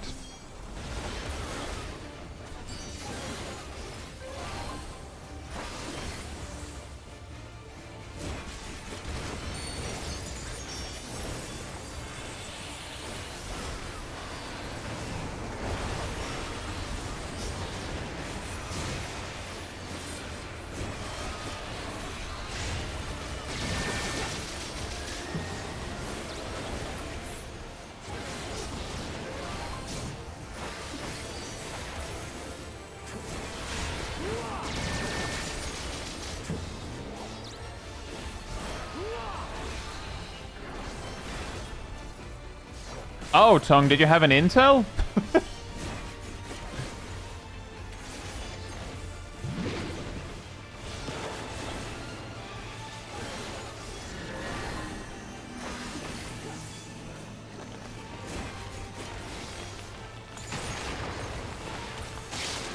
Ow.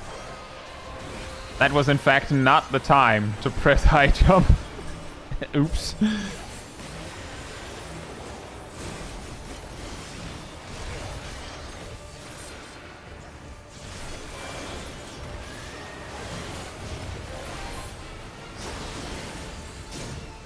Fair enough, Tongue.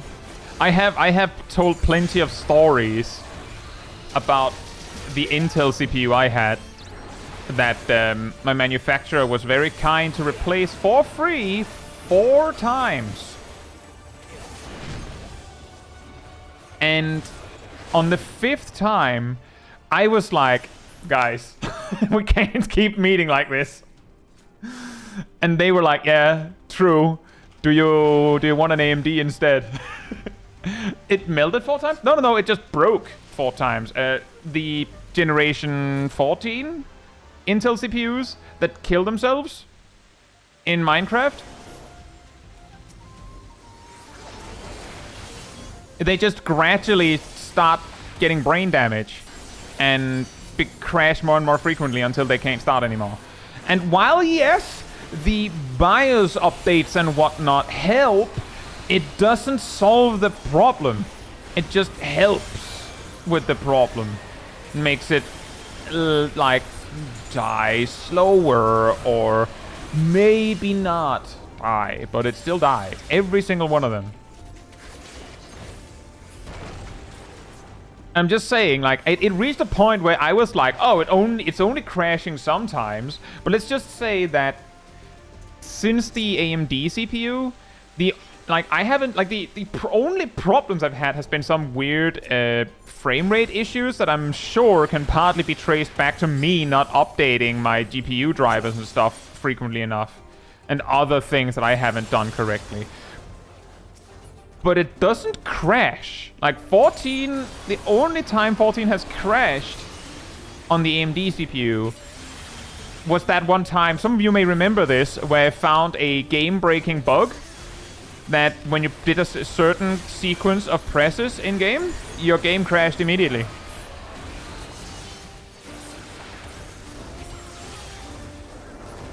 Well, the key reason why it happened 4 times is because they gave me a new CPU. They replaced it. And then that CPU broke too. Like, they gave me a new identical CPU to the problem CPU. So if the problem is with the manufacturing of that kind of CPU, then it's gonna break again. Like, that one is also going to break because it's like it's a general problem.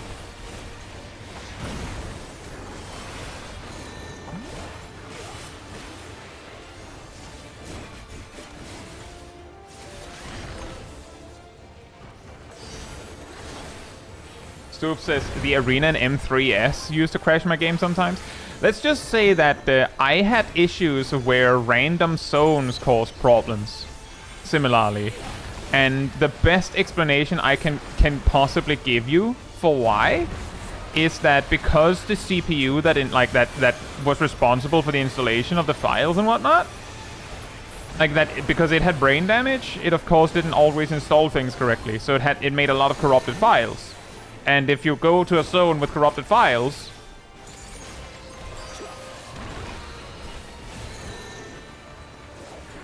but I'm not the most savvy on PC problems, so you know, speak with a professional.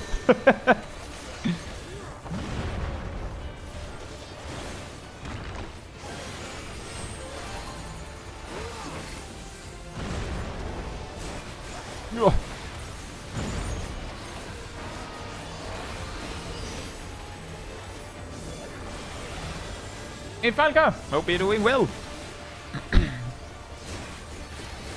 And it's also to say, if you have an Intel CPU, for instance, and it's working for you, great. It happens so many. Like, when I went to my manufacturer the 5th time, I went to them with the explanation of, I don't know if it's the CPU this time, but it has been the CPU so many times that I can't fix anything on my PC because I have to assume, due to consistency, that it's the CPU, which means I can't do anything. It has to be you. How about we do something else? And they said, yes, that seems like a good idea. Like, that was basically how it went. Like, it wasn't even about me suggesting they couldn't get an Intel CPU to work correctly. It was more that it was the Intel CPU that was the problem so many times that it, like, basically for me, that specific, like, model is cursed. I'll assume if there's anything wrong with the PC that it's that. So give me a different one. They gave me a different one.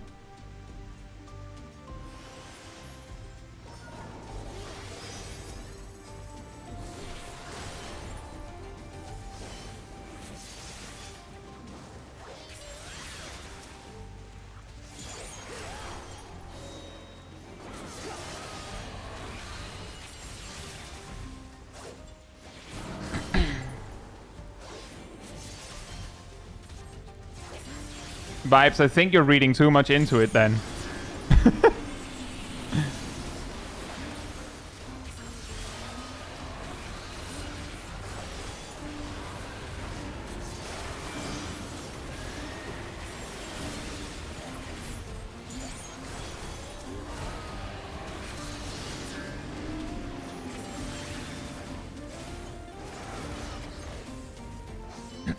Yeah, basically, as discount support says, might be a little excited.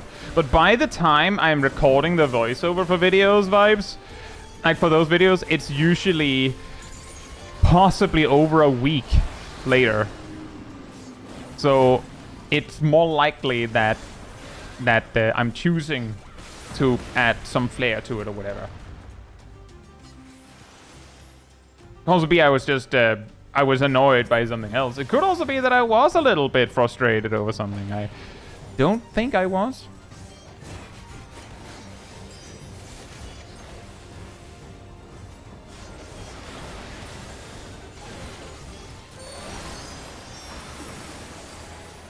Hey Cat, hope you're doing well.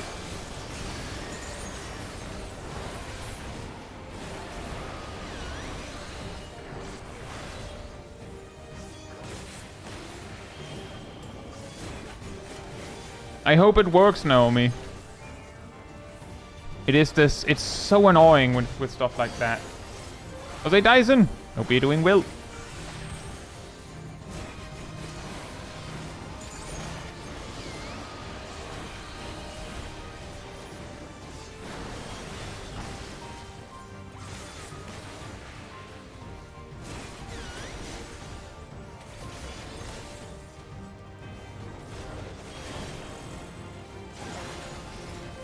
Ender Sackboy, I'm going to guess if your question is directed at Naomi that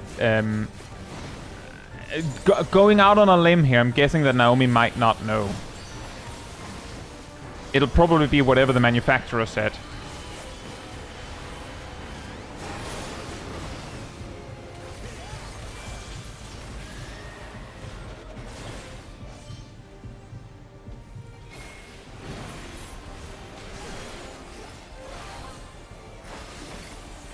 Hey Jakarta, hope you're doing well.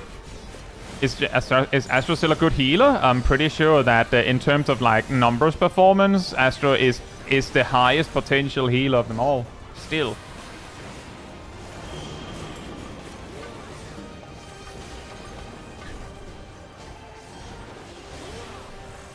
But it's also worth mentioning that all of the healers are pretty solid. So unless you're like aiming to be like the best of the best of the best, it doesn't matter. You just choose the healer you like.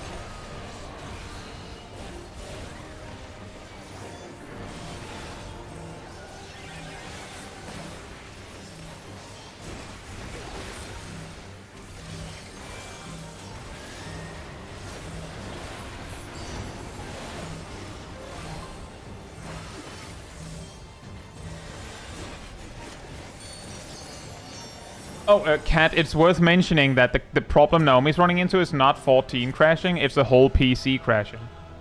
Kat, do you remember me mentioning the thing where my my monitors just black out?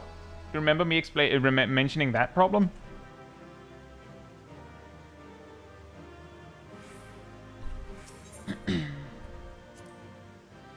Yeah.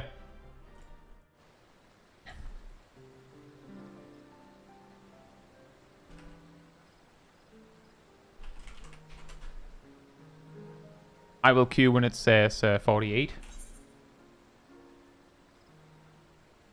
Vibes, the key is once you get used to healing, it won't be a problem. The scary part is getting into it. It's like that with a lot of things. The fear of letting people down will go away once you realize it's not that hard. It's not that scary.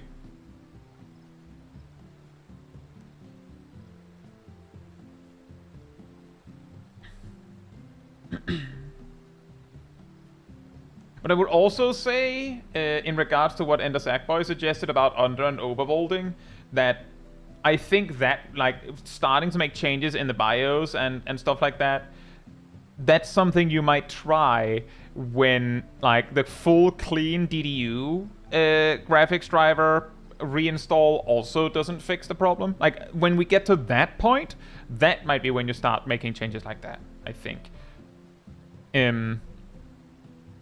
Before then, try software changes. Or, you know, just software changes once you're inside Windows. Like, basically, that like you go to a greater extreme to fix it each time. Don't start with the crazy stuff, because under and overvolting can also make things worse. Reinstalling a GPU driver, I find it hard to believe that it can make things worse. Rain says, where's the house? It's on Noisnoir Chaos, and it is there.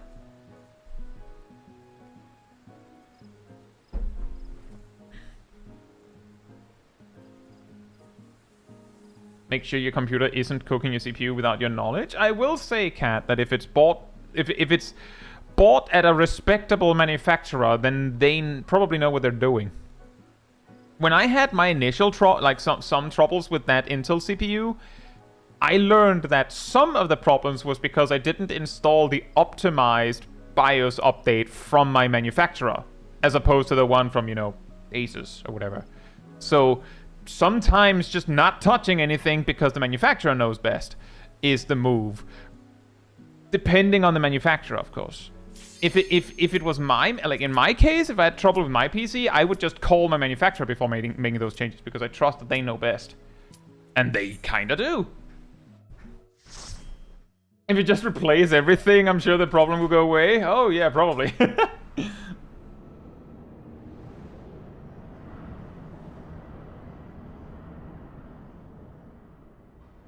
Yeah, any healer would do, Vibes. The best thing you can do is try at low level content, probably.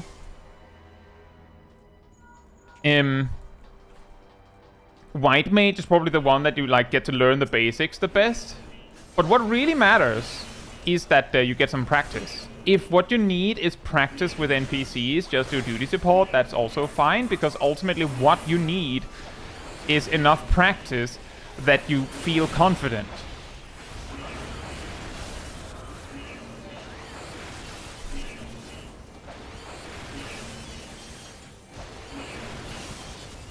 Like, slight bit of a tangent here, but so off stream, I'm playing Fellowship. Some of you may remember we did some streams about that a while ago. I'm playing it now. I'm playing tank. And when I started queuing with randoms in the Eternal difficulty, what was scary for me was that I wasn't sure what people would expect of me as a tank, like how much I should pull and how much I shouldn't pull, and what dungeons were doing and all that. But then I did a bunch of them, and then I realized that some people might have an opinion about what you pull. Usually they'll indicate it with words or with movement. If they want a specific action to take place, and then I'll just do that. And if they don't like it, like what I'm serving, they usually will just leave after the dungeon. So no problem. I haven't had that happen yet, Tongue. I have not had that happen yet.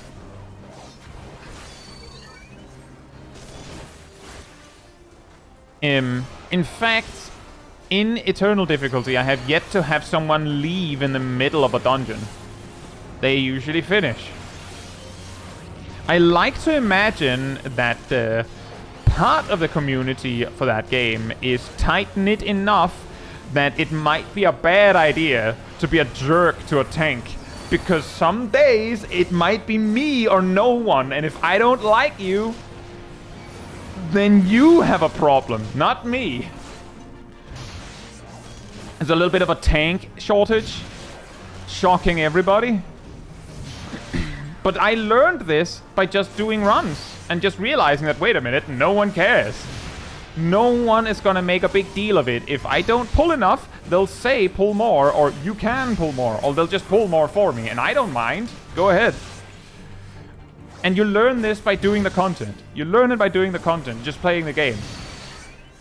It's the same as I've said in Final Fantasy XIV. Your first duty tanking is really scary, because if you mess it up, then you have a 100% failure rate, which sucks. But once you've done 10, it's a little bit less scary. Once you've done 100, doesn't matter. Run number 101. I made a mistake. I didn't make a run in the last 50 runs. Whatever. And if you did make a mistake, it's just a dungeon. Right? It's just a dungeon. Who cares? But it's scary when you haven't done a lot yet. Then it is scary. Which is why the solution is do dungeons. Run stuff. Run content.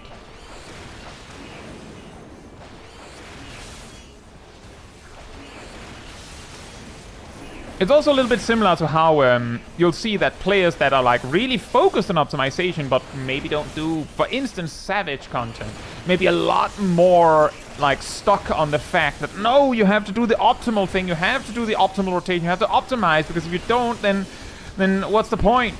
You have to carry.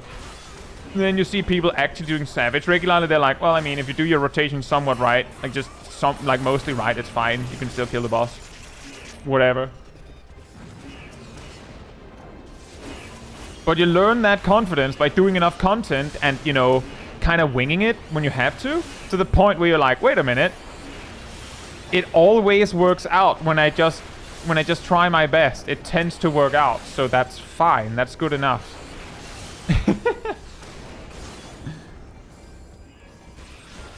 But it happens for all roles. As Gyasel, for instance, said, there are people, just like there's healer anxiety and tank anxiety, there's also DPS anxiety. The key is, if you don't know what the other players in the party need to deal with, it looks way more complicated than it is.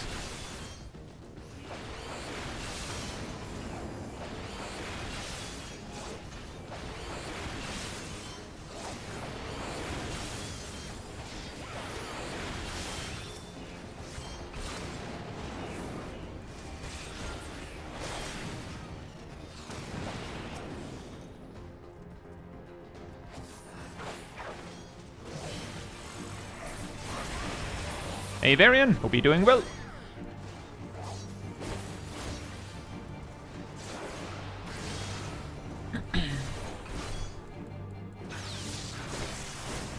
And yeah, exactly, discount support. Extremely valuable insight for understanding the other roles better to play them. Turns out that to truly know what a melee DPS cares about, you might need to play one.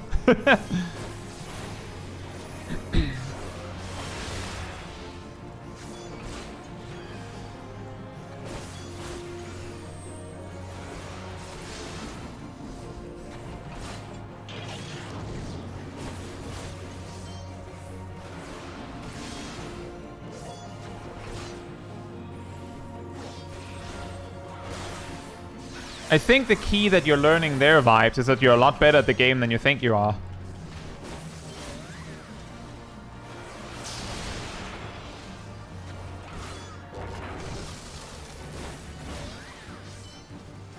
Caetsu is the scariest part of starting DPS. Savage was how little control you have over your own well-being. Oh, I could say, yeah, I recognize that one. Real epic when you're just like, well, I will die if I don't get a heal now.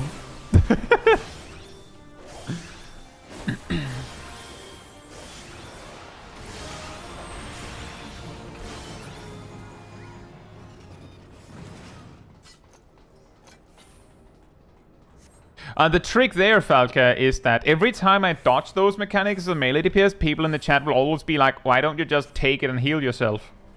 You have literally 2 cooldowns that do exactly that. Why don't you just heal yourself? So I just do that. Like, that's a fantastic point. Every time I take these hits and the healer casts a regen on me, I'm like, man. Because if they cast regen on me, then the damage I've gained from not losing uptime has basically gone down the drain. If they would have cast stone instead.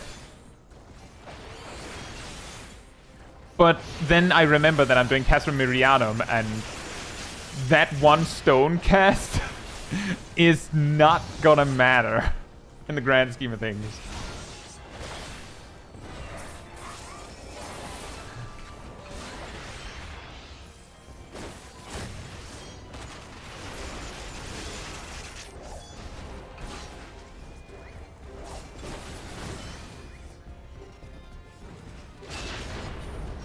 I think I might remember some of that, Vibes.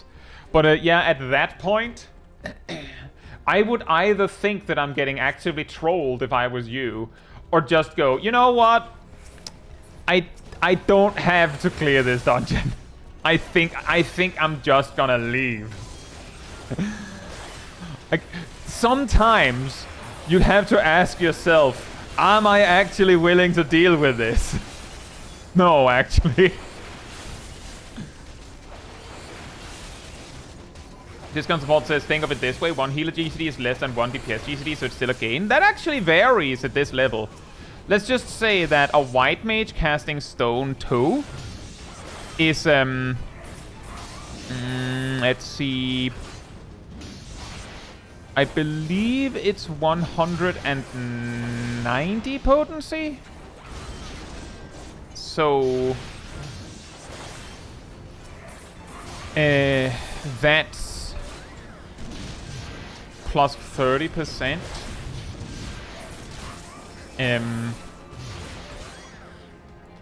Roughly 250 potency. Meanwhile, the average potency of my attacks is not very much higher than that.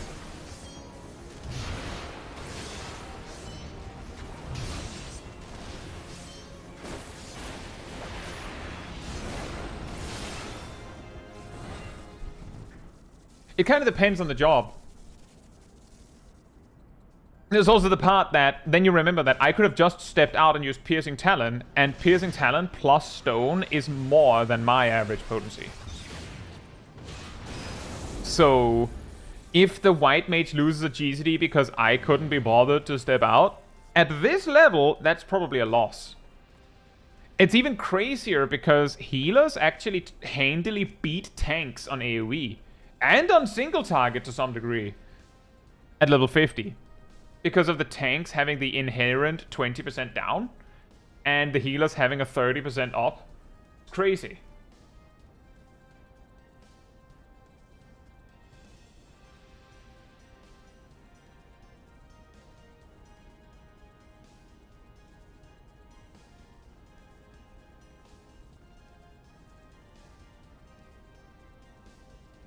Wolf says, I might have too much patience or too much of a people pleaser, but in my about 2 years of playing, I've only left the duty once, and that was because of an IRL emergency.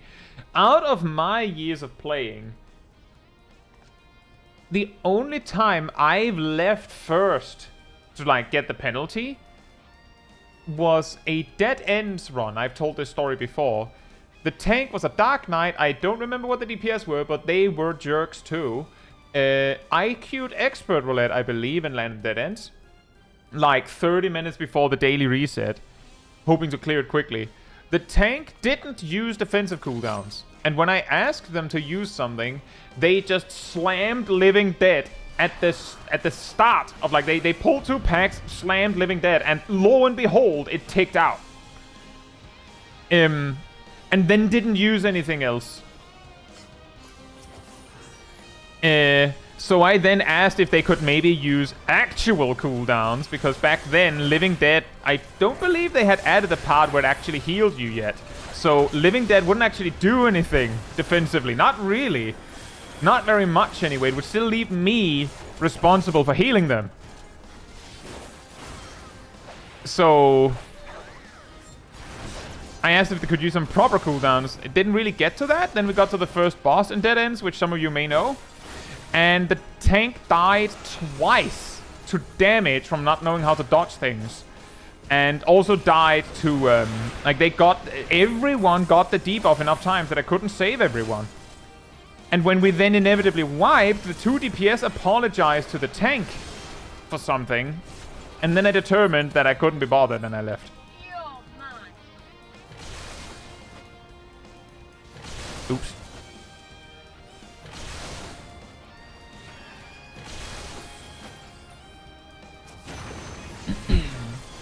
Which is why I said, when you see a group that is basically Ice Mage, Curebot, and a tank that isn't using mitigation, that's when you start to think, I think that they're setting me up.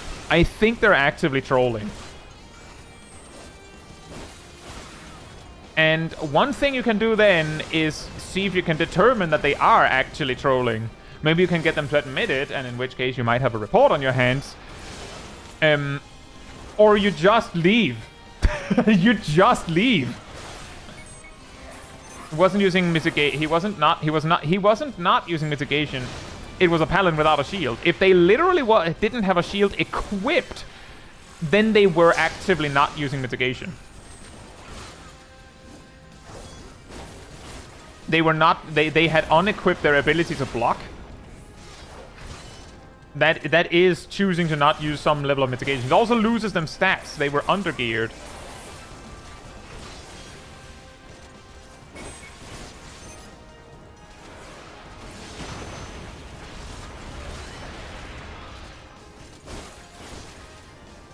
But it would make a lot of sense if it was a pre-made. The paladin was like, no, I don't like to use shields. I want to be a paladin without a shield. The healer was like, I don't want to attack. And the mage was like, I don't want to use fire magic. That's also a point where maybe you go, I don't know if I can be bothered to deal with this. I would probably have, like, if it was Mentor Roulette, that would probably be the one place that this would happen to me. I would probably sit through the duty, but as you can imagine, I would be recording it. So I'd be like, well, this will make for a hilarious video.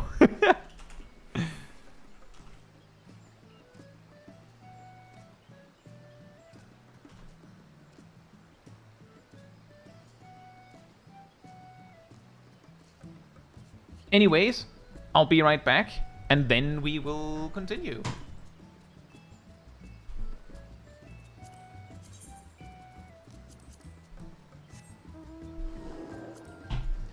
In the meantime, manatee restored.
A drill. Hope you're doing well.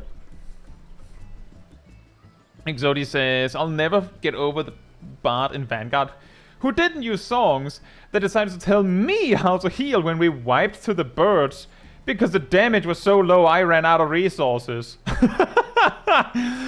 Oh man, that's amazing.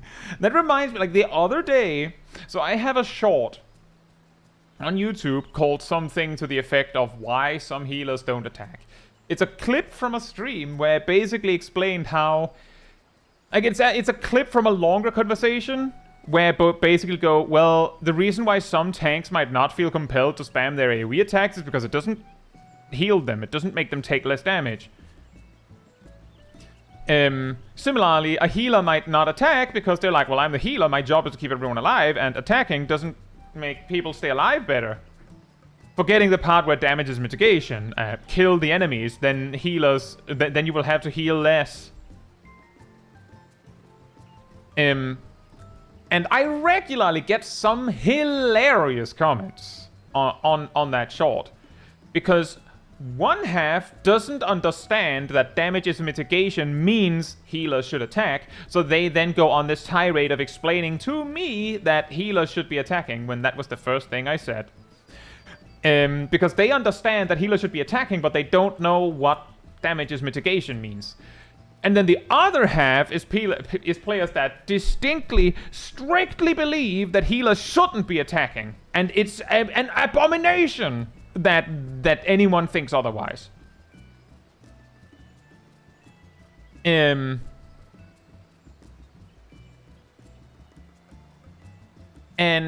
the other day I got a comment that was something to the effect of, I believe, like I can't remember how much of it is me, like my analysis of what they said, but I believe they were in dead ends.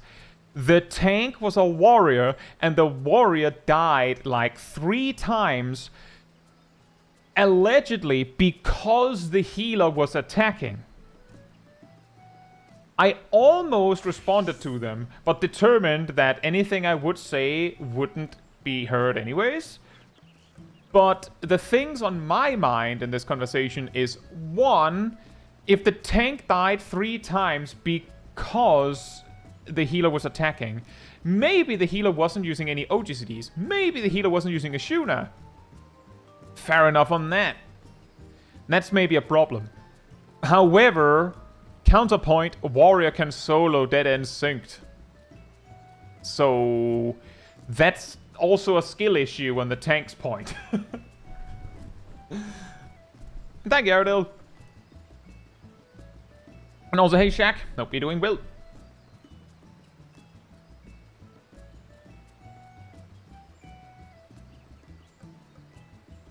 So, like, and I get a lot of those kind of comments on that short. Some think that, genuinely, some players think that healers shouldn't be attacking, even when there's nothing else to do. And the main reasoning that they come up with for that is because attacking will distract you from your actual purpose, which is healing. I'll queue when it says 15. Which I have actually, that argument I have presented before. I think I even included it in the original stream. That part of the reason why some healers don't attack is because they have been in older MMOs and have been dealing with being on this receiving end of these people that think that you can't attack as a healer because you'll get distracted and then people will die.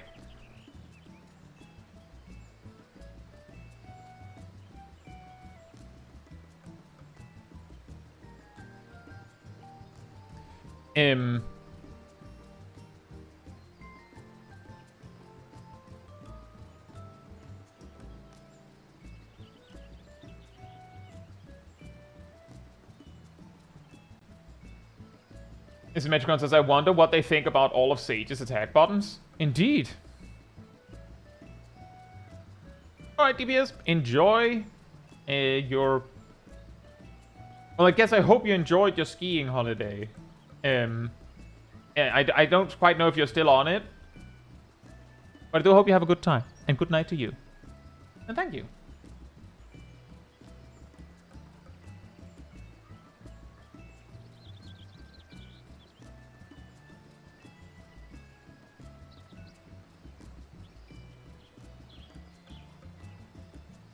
But yeah, basically, if the tank dies that many times, there are definitely points where it's like, yeah, that's a healer problem. But in a level 90 duty, a healer could be attacking all the time and do enough healing.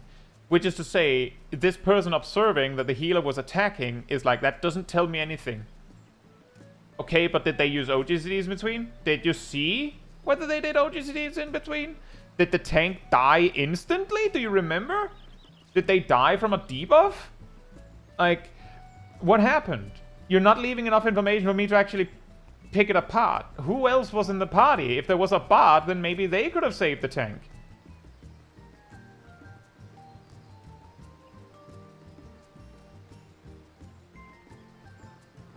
Procrastinaut says, to be fair, part of why I gave up on trying to heal is because people kept dying when I was attacking. Skill issue maybe, but I don't want to deal with it.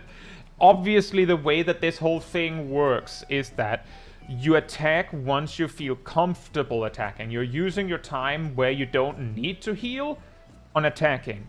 And as you get better, you find more time to attack. The problem is, of course, that when you're learning, a lot of players will look at you like you're an idiot if you're healing when they don't think you should. Or you're healing in a different way than they think. Like, I have pointed this out before. Certain mistakes are very aggressively corrected by players because because it's very obvious when a mistake is made. For example, black mages doing their rotation incorrectly is incredibly easy to see because of the cast times, you can straight up read the rotation they're doing for the most part. The only time they can hide it is when they swift cast or triple cast something. There they can hide whatever they want because you'll have to look at the black mage to tell what they're casting. It's the same with ninja dotons. It's very obvious if ninja uses doton, but it's not as obvious if they don't use ninjutsus at all whatsoever.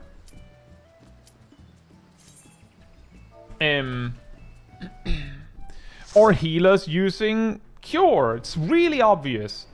And a lot of players that don't actually know that much about how a particular role works will know something as basic as, oh, well, you're not supposed to spam cure, so I'm gonna tell you not to do that. Ignoring the part, like, genuinely, I have heard the stories of people being like, don't use cure 1. Why are you using cure 1? You should be using cure 2. It's Sastasha, dingus. I don't have cure 2. You should just maintain regen. Yeah, but I don't have regen until level 35, and this is Brave Flux Longstop. Just because Astrologian has Aspected Benefic at 34 doesn't mean I have regen. Come on. Get in the game. A lot of those stories. And that doesn't make it easy to pick up healing, because the things that are meant to be your guardrails and your training wheels, you get flack for using. I'll queue when it says 56.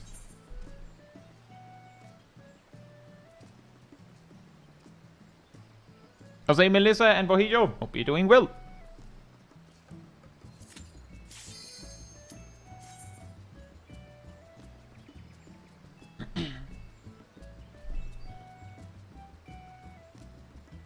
Yeah, genuinely, if you want to heal, just remember the main purpose of your attack is that as you get better at healing, you get better at optimizing your time, and in Final Fantasy XIV, the most valuable resource that basically all roles have is time.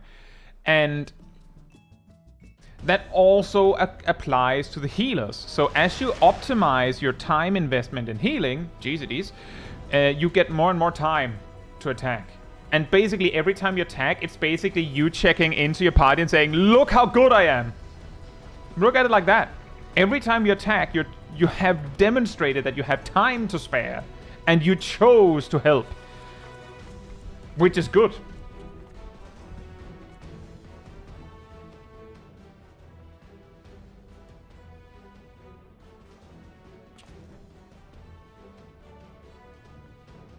And there's also, as Metricon says, the healers have the tricky thing where the way they heal at low levels is very different from high levels.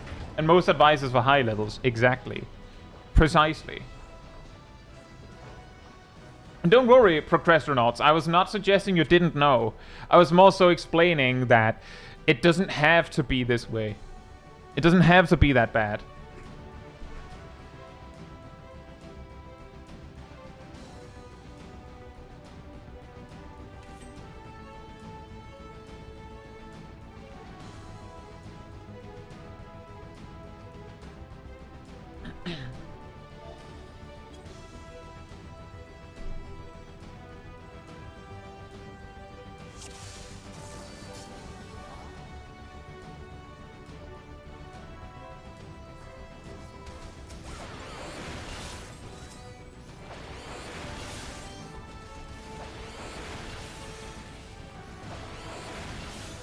Bruh.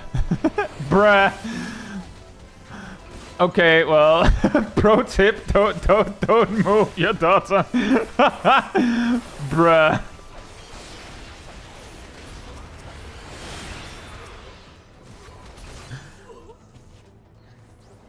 The tank tried. The tank tried.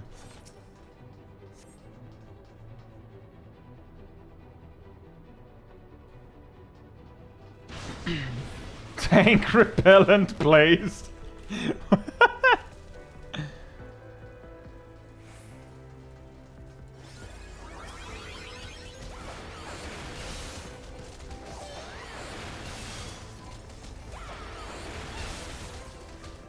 Our ninja is Shaq.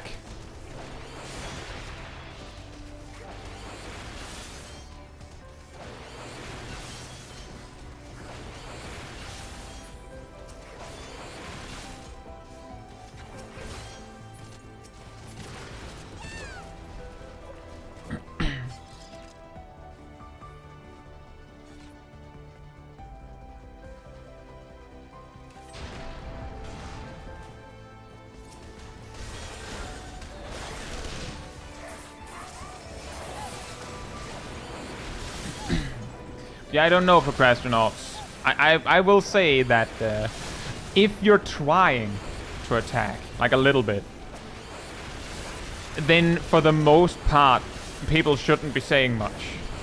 Shouldn't. But you will almost always run into people that are a little too focused on trying to help when it's not needed.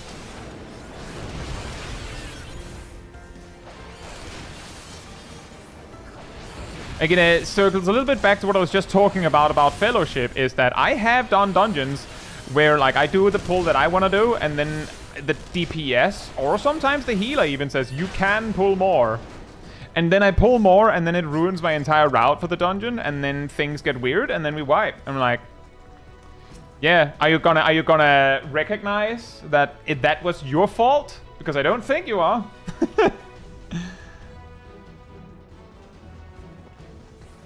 If you just let me do my thing, then we would have been fine. But no, we had to pull more.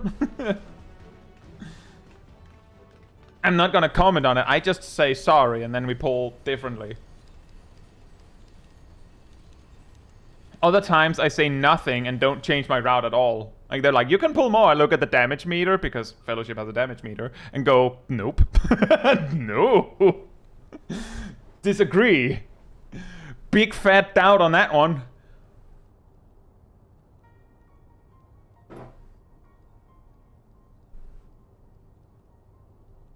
Suf says, oh, when I'm tanking, they decide to pull more themselves and we wipe. I will say that the specific times I've seen some rando pull more for me in Fellowship, it has worked out, but not so much thanks to them, usually. Yeah, also that one. I'm tanking, they decide to pull more themselves, we wipe, they don't say anything. Well, to be fair, if they pull more and it leads to a wipe, if they recognize that that was a mistake, then then we can hope that they're very embarrassed.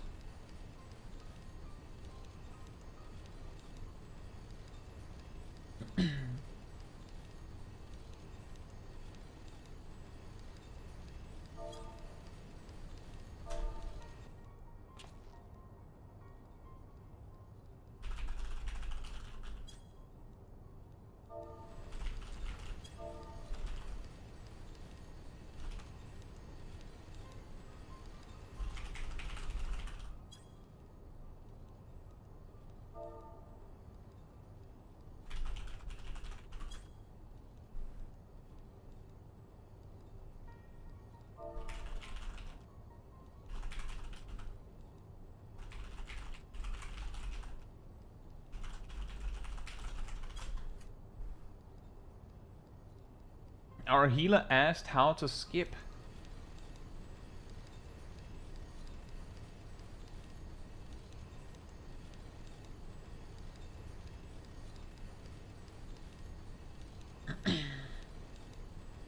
I'm like, restart the game? Technically. Or illegal options.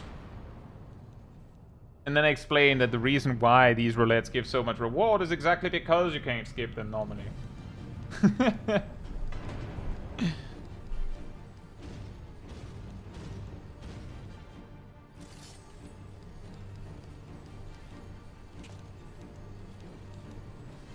They might have had randos that skipped the cutscenes previously or something.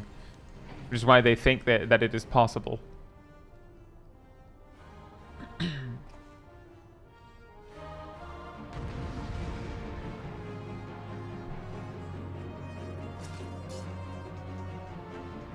Be careful now.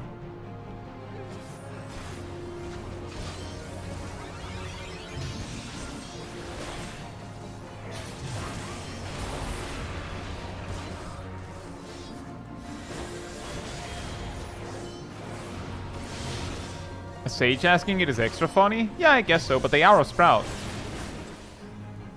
They could also be tongue-in-cheek, be like, oh, how do you do it? Oh, I didn't know that. Weird. I guess that is technically a way to sneak in the question to test if others are gonna do it.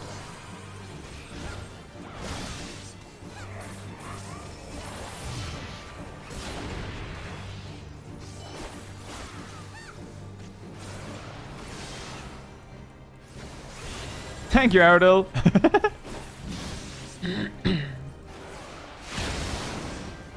And you can still do that, Stoof.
Hey, Kraken Mo, hope you're doing well.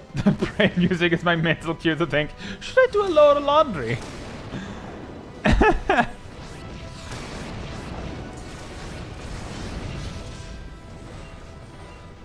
I do distinctly remember that, like, shortly before the 4-man version was put into place.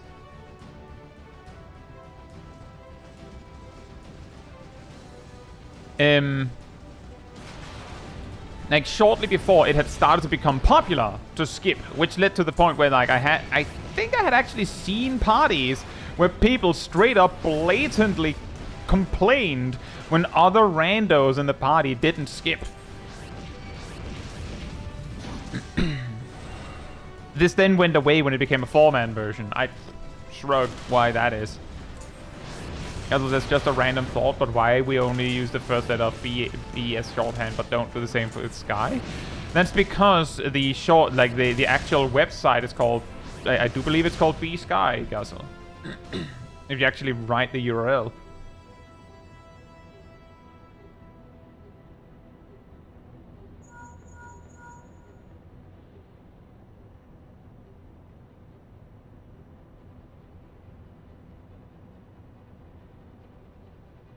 Any danger, cat? Hope you're doing well.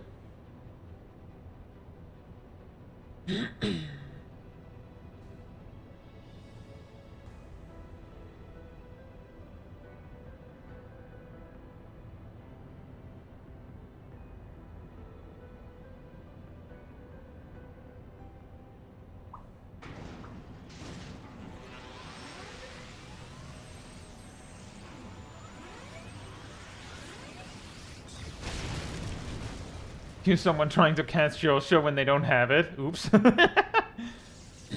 How's Ace Jack? Hope you're doing well.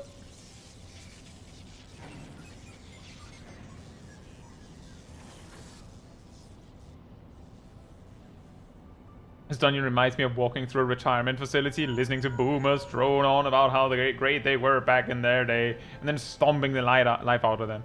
The funny thing there, Jack, is that if the stories are to be believed, these dungeons, like the Castro Meridianum and Praetorium, were hard, quote-unquote, in 2.0.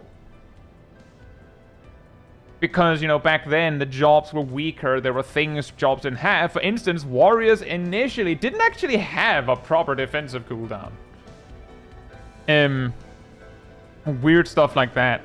And then on top of that, like, you had, like, item level 45 gear, which starts to make it make a lot more sense when this dungeon is made for item level 42, right? Yeah, the Symmetricon says by 2.3, Praetorium was a complete joke. Which of course also explains that why, like, when I got into the game in Stormblood, it was a miracle that you could, like, if you could see the cutscenes, like back then you could skip them.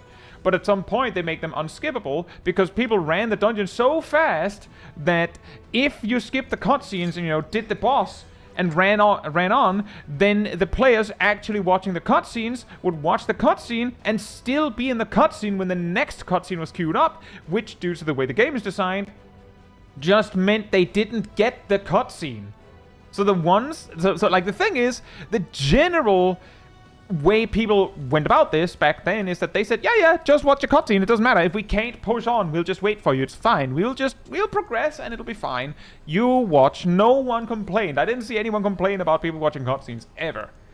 The problem was that the people that were skipping were so fast that you said, no, go ahead, watch the cutscene, and then you, like, flipped through the pages of the book so fast that they couldn't actually watch them. And the only solution that the devs came up with, apparently, was you can't skip the cutscenes. And then they tripled the rewards, I think? Doubled or tripled. Like, it makes sense. Like, consider if MSQ Roulette, you could skip the cutscenes. Then it'd take, like, a third of the time, or maybe even less. But you would only get a third of the rewards. How does that sound? I would say that's a mega nerf to Caetsu Meridianum. And maybe nothing, like a nothing burger for Praetorium. Cat says, just skip the cutscenes and watch them in the inn. That's my first MSQ Roulette dungeon experience. Ah, sweet. Yeah, those people are not super awesome. But I have heard that one before as well. As Metricon says, they back themselves into a corner where they can't really rework the cutscenes out of this dungeon. True. Like, the only solution I feel like they can fix here is they could make it a solo duty. They could do that. They could make it a solo duty, or multiple solo duties. Caetsu Meridianum a solo duty, Praetorium a solo duty. Maybe make Gaius a trial. Then you could make that fight a lot more awesome. And then you have another solo duty for phase 1 of Ultimate Weapon, and then you have another trial for phase 2. I feel like that could work.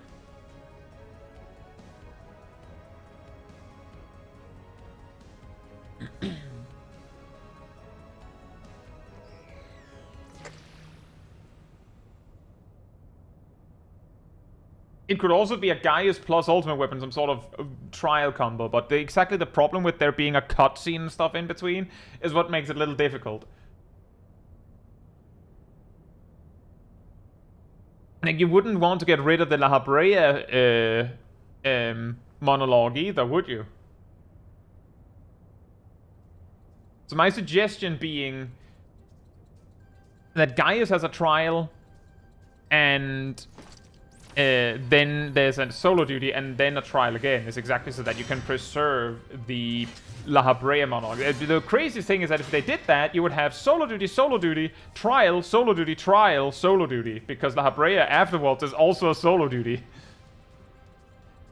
Could they do the Mr. Yap thing like in Ooh? They could probably do that, but he doesn't say very much in Ooh, does he?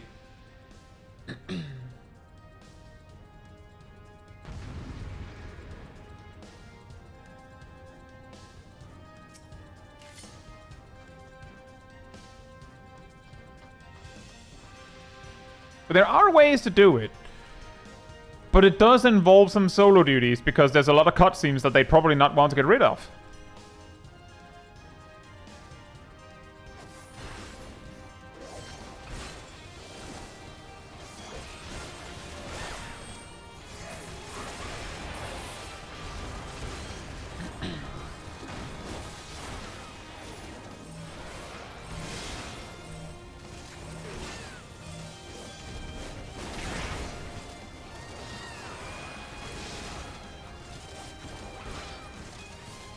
Are we in a MSQ jail? Yeah, you could say that. Nero's speech could be entirely removed with no loss. Probably, but considering how relevant Nero is to the story looking forward, you gotta admit it would be weird if you, like, if he's just randomly introduced as, you know, the guy that said nothing in the in Praetorium. When you meet him in for the Crystal Tower story. Wouldn't that be weird?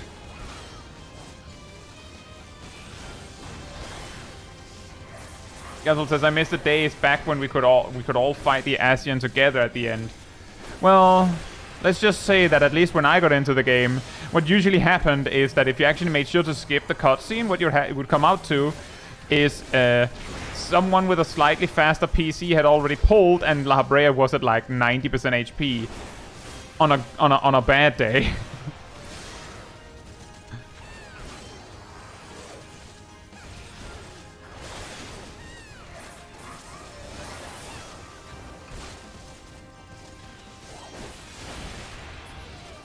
They should probably introduce Nero early in the campaign, but it's a bit late for that. Yeah, that's also true. But that's also what I mean. That's why I'm saying they could kind of adjust the pacing, I guess, is also an option. Yes, that is the third step of the Dragoon Relic. Indeed.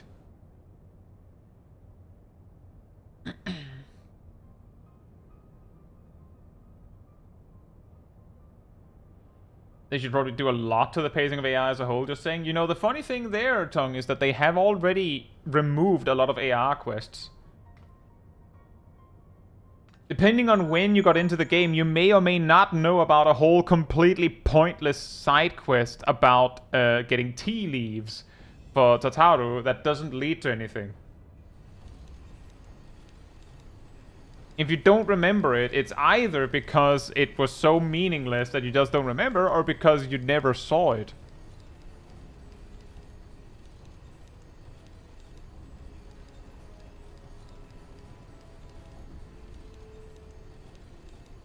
It's particularly funny because if I recall correctly, the premise of that was, wow, that was really scary. You sure got through a lot. Let me make you an awesome cup of tea to calm you down. Actually, that means that you need to go and get me some tea leaves. And then by the time you bring back the tea leaves, new stuff has happened. So, like, I don't know, Titan or something is on the loose again, so you don't have time. So you just wasted time, and it doesn't lead to anything, ever.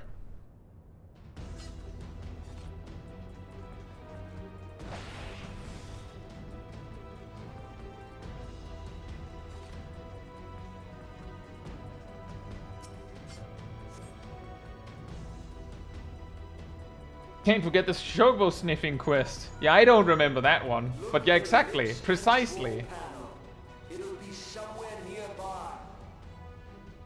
Like, God, I think the 1v1 with La Brea was probably in my top 10 favorite moments in all of AR. Exactly. And you know what, like, God, remember, that's the reworked version. Previously, he was just like, basically, Praetorium was this, except between the first boss and the you using the Magitech armor, there was like a little courtyard you had to go through and click a thing. That's why you actually take an elevator down, and then the screen fades to black, and then you're actually at the end of an elevator going up, because they just deleted that part of the story because it didn't matter.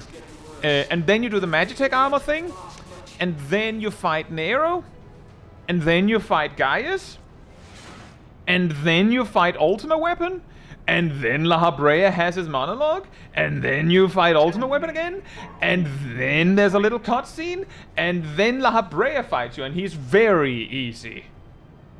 It does actually do that thing with the weird, like, tentacle things to apply a debuff. A little bit like Nibrialis, I believe. But it just, because the fight is so short, I don't even know what it did. Like, he just got clapped. So I think it was an incredible improvement that they reworked him into a solo duty that was actually interesting. Same with Cape Westwind. It is not but a cobweb of lies. To believe in Eorzea is to believe. But it is worth mentioning that due to this design, the first duty you have to run with other players is Thornmarsh Hard. Imagine if they hadn't reworked that one. Old Thornmarsh Hard was actually a problem sometimes. Imagine having a party of first-timers to party content. The first 8-man duty and the first duty you had to do with other players.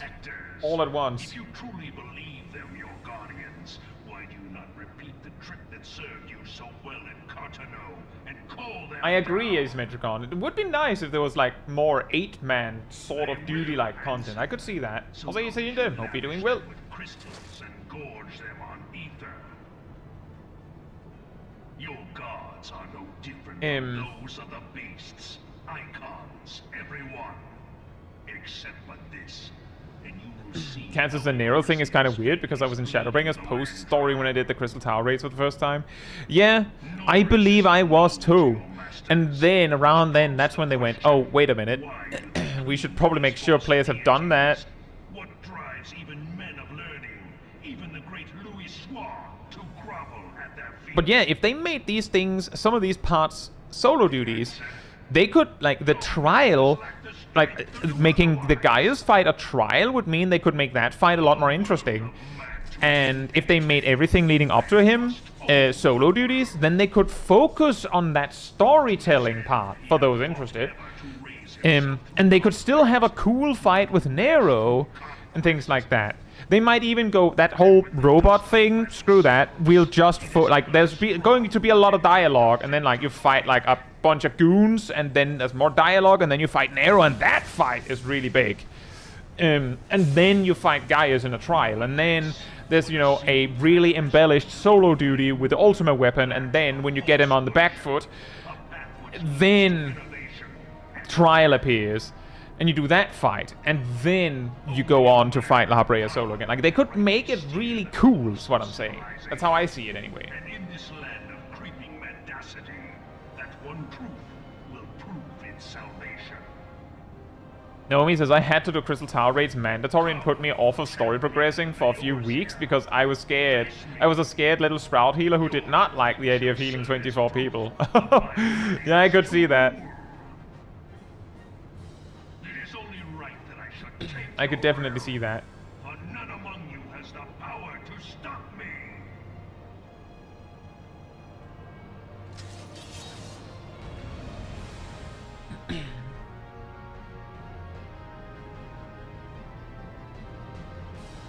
None among you have the power to stop me. Somebody stop me.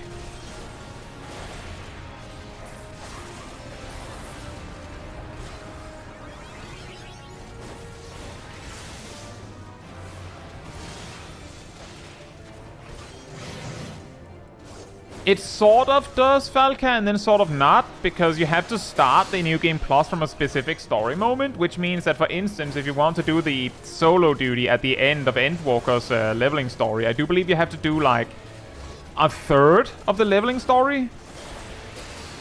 And then you get to fight him once. Unless you let yourself lose. Because if you win, then it'll remember that. Then you have to do it all again. So it kind of does, but it's not perfect.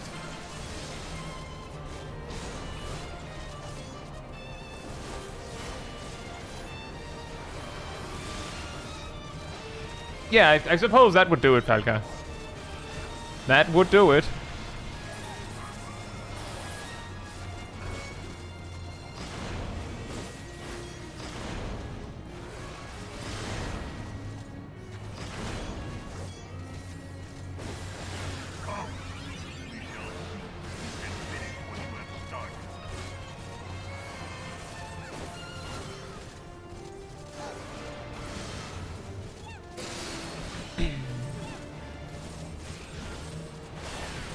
Part of the reason why I'm suggesting that they preserve the second part of the Ultima fight as the trial is because not only is the extreme version that part,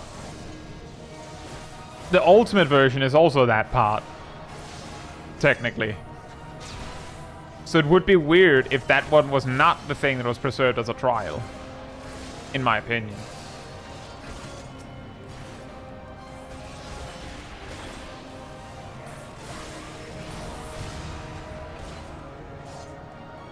I guess it could be Memoria Misera style, but I do prefer that it was just that they just preserved the fight that was actually the trial.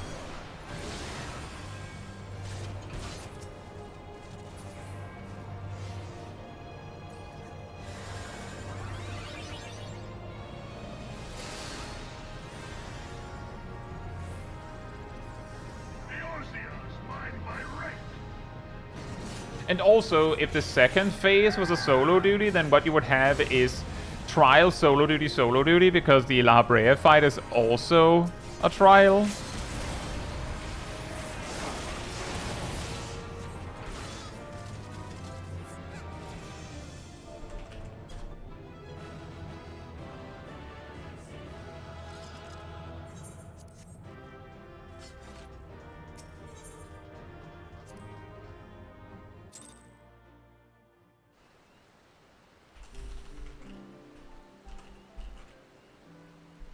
LQ when it says 53.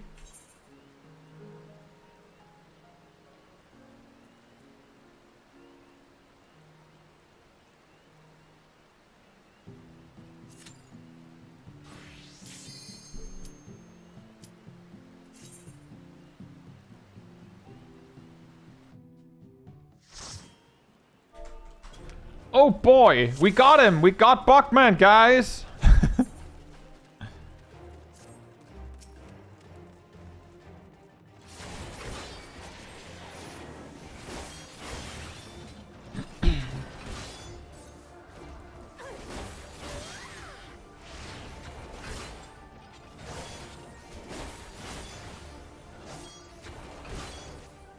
I think there will be bingos today. I think so too. Everything box! Fuck!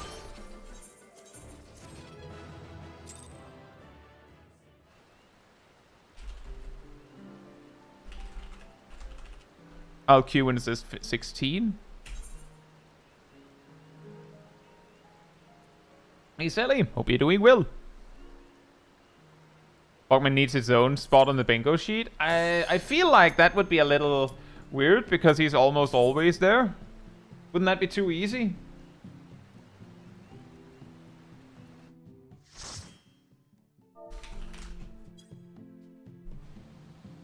Mistwake with Crusher.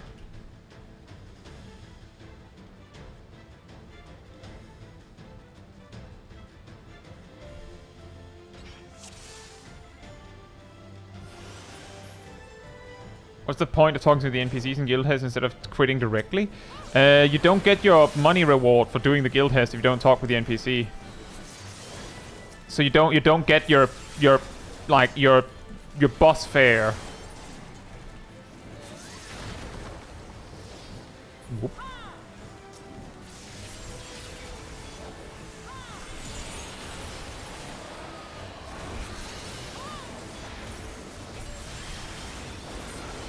And I'm not even joking when I say when I say it like that. It is a pathetic amount of money they give you, which is why I just leave. Lana says, and you also don't unlock the next one. More important detail, yeah. How are you gonna afford your pots without Guild Heads money? You know, you're right.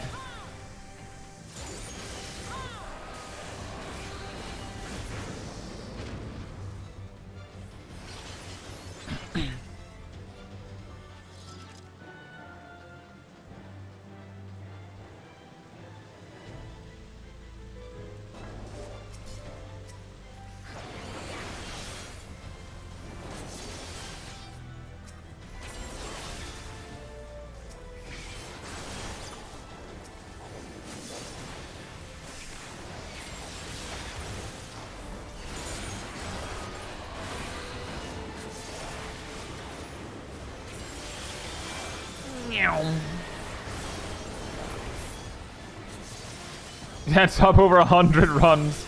Yeah, you're right. That is actually something that really, like, it's not so much the guild test money, but it is actually incredible how much gil you can get from just spamming daily roulettes and such.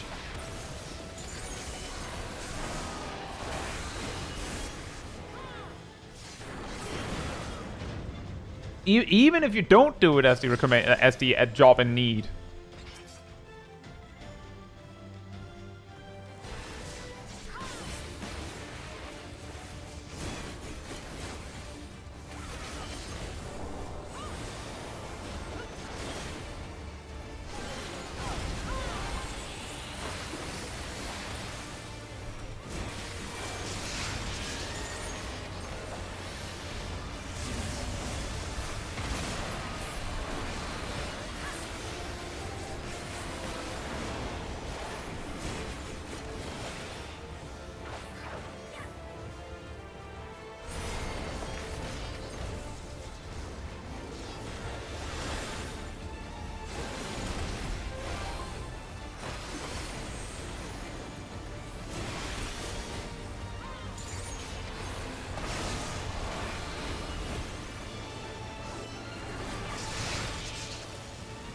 Yeah, a huge amount of the gil I have is also just from Roulette and stuff. Kind of crazy.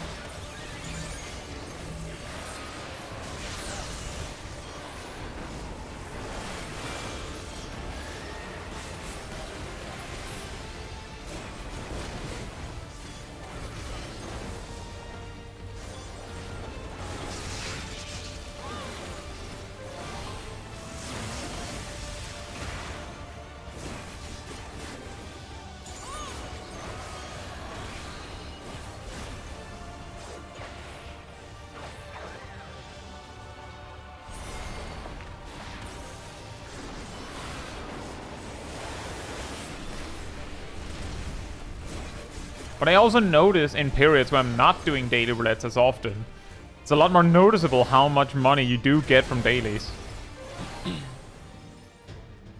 Hey, good morning. Obey we will.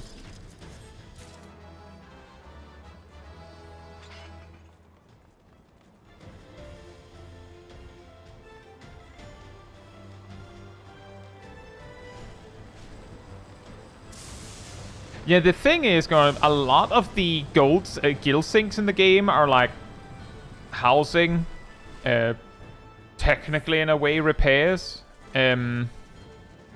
teleport fees. But yeah, indeed, you generally make more than that. And a lot of housing is also like market board related, so a lot of the money, you know, just goes into circulation. But that is also why the market board is taxed, again, to take money out of the system. There's a lot there.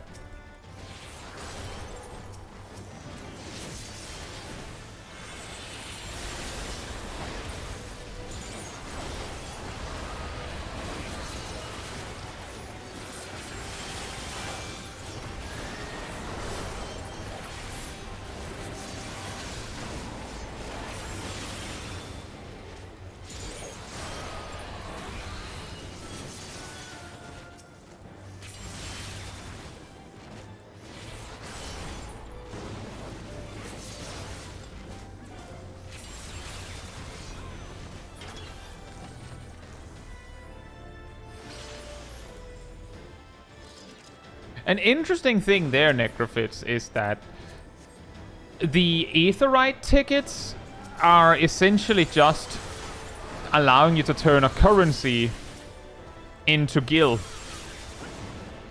I'm just saying, when I was doing content that gave me a lot of currencies that I could buy Aetherite tickets with, there was also more incentive for me to spend that currency on Aetherite tickets. But once I didn't do that anymore and I had to go out of my way to do that content, for me it was like, I could spend that money farming gil. And then I could spend it on anything. So I do think it's an important detail that erasing teleportation fees by having Aetherite tickets comes with its own asterisk.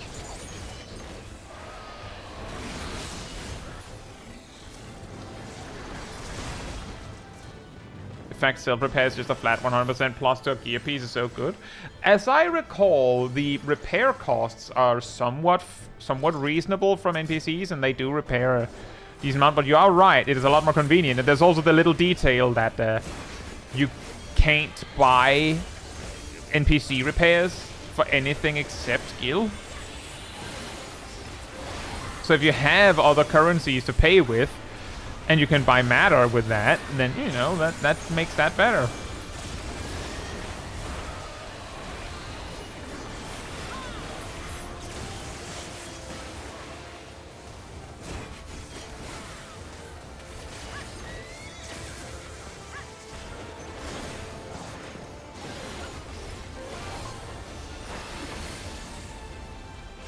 You can augment the light currency at no cost. I'm pressing the like. Wow. Nice, Aradel. That's a good one. That is fantastic. Did Kai remember to check where the boss was dashing? No, he didn't.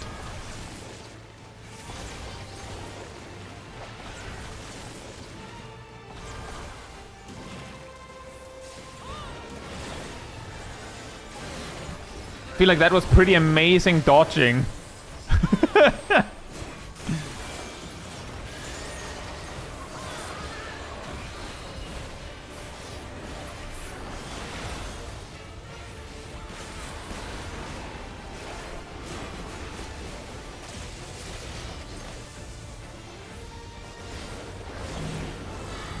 Tell me how you calculated those patterns. I sure hope he dashes that way, because otherwise I don't know what to do. Backflip. Somehow works out. Nailed it. Galaxy brain time.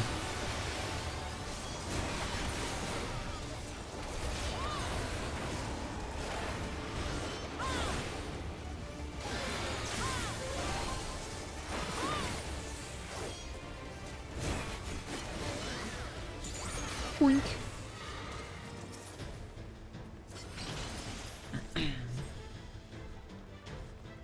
But yeah, in a more serious extension what Aradel just said, I do believe it does help with all the algorithm shenanigans and stuff to like streams. So it is very much appreciated. Thank you, everyone.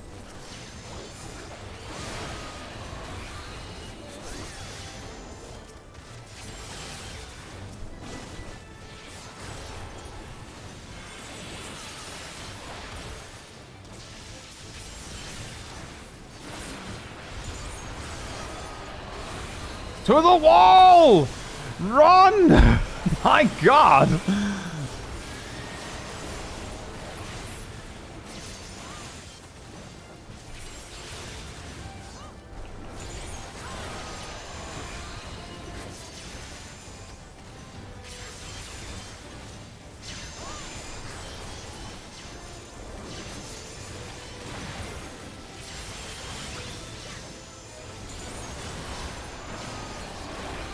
That's pretty convenient, Parency. Thank you so much. Do you maintain melee uptime while you do that?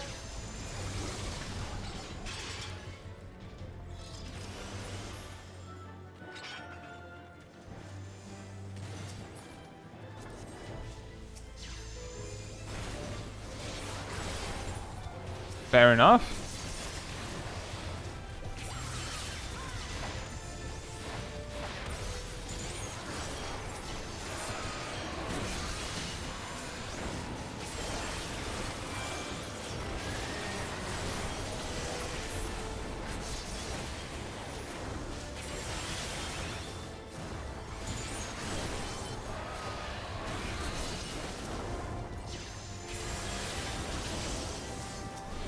The main issues with dragging packs all the way to the wall is that several jobs can't really do full damage while the tank is still dragging the pack. And there's also the detail that just general confusion. That some players will assume that you're not going to drag the pack, so they waste cooldowns as you do. It's also just the case that if you have latency, then some players are straight up unable to continue their rotation while you drag the pack. Dragoon is actually one of those jobs that can be heavily impacted by that. And the logical reasoning for dragging the pack to the wall is that it means you have less running to do after the pack is done. Which is sound. That is, like, that makes sense. The problem, again, is that, like, if it leads to people delaying their cooldown usage, then, like, I mean, the running time there is a convenient time for your cooldown to restart anyways. Like, that is, like, it's not lost time.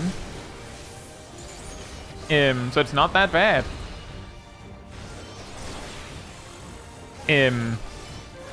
Like, there's a lot to it. The problem is essentially that there is a sound argument as to why you should you could drag the pack to the wall. It's just also that practical evidence shows that it's not that helpful.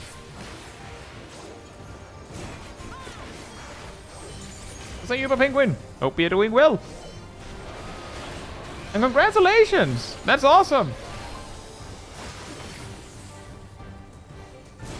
I believe he's gonna jump away, so I'm just gonna delay my cooldowns here.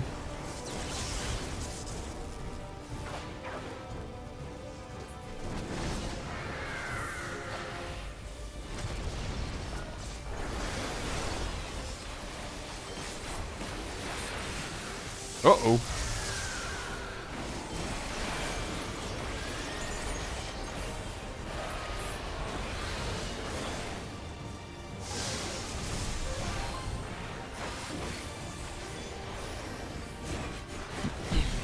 I don't have any latency problems, but I have specifically noticed that playing on legacy controls, jobs like Dragoon that have to aim their AoE at the target will sometimes just clam up and just jank it up and just refuse to fire if you're not if you're not moving in a very specific way. So like even without latency problems, it can still happen.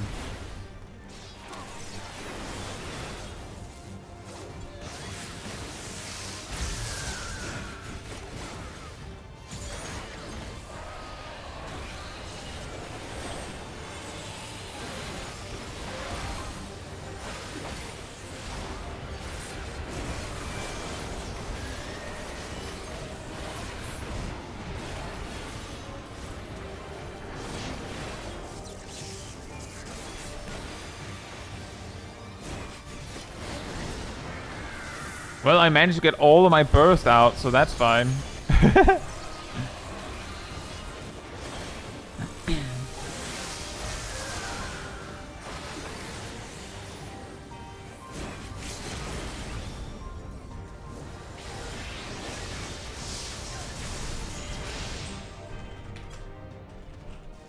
Whew.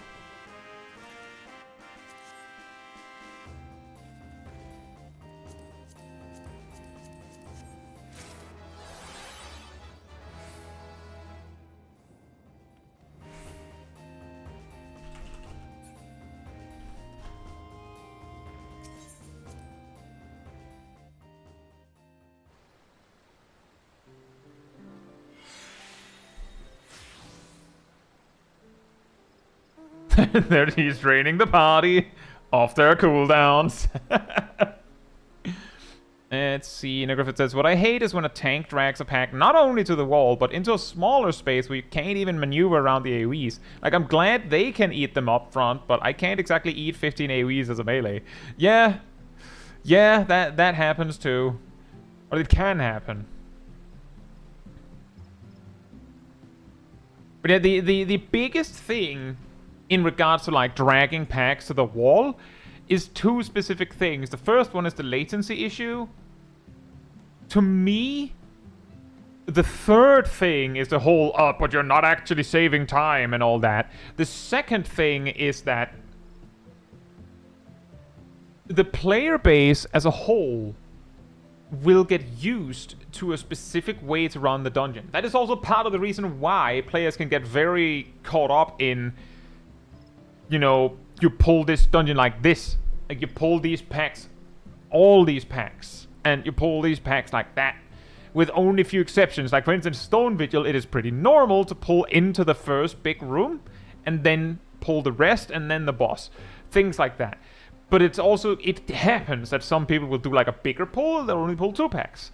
Like, things like that. But simply because the prevailing strategy, the more common strategy, the silent strategy, one might say, is you pull until the last pack and you stop there. It means that if you don't stop there, then the rest of the party is gonna get confused. Just because you, the tank, have the capacity and the ability to choose to pull more because the mobs are on you, doesn't mean that you know best.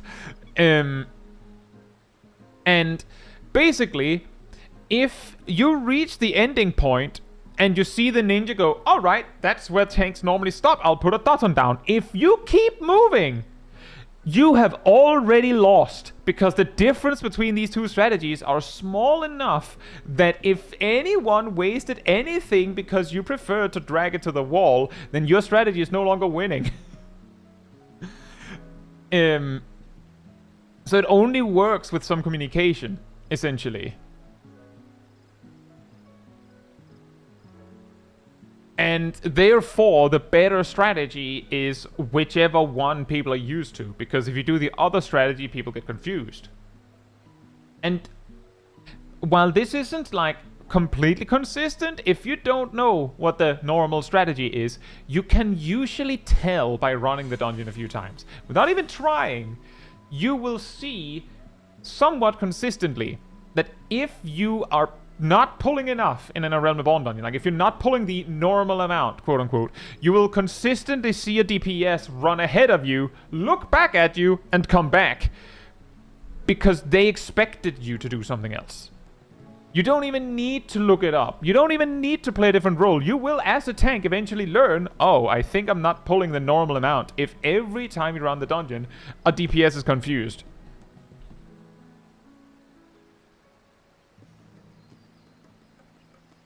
Also, hey Modskipper, hope you're doing well. And the roulettes went pretty well, I would say.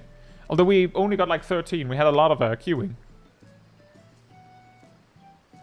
Georgia says, stupid question, is there a way to turn off the voice effects for player attacks? Yeah. I believe it is this one. Which is also the reason why when you turn it on, it plays a character sound like that. So, to turn off that, you also have to turn off all character voiceover.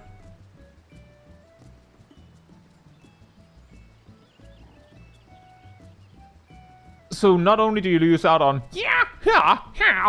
but you also lose out on mine is the path and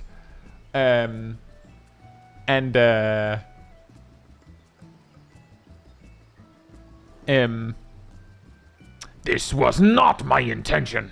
And today my theory will be proven as fact. And wow, the flat car.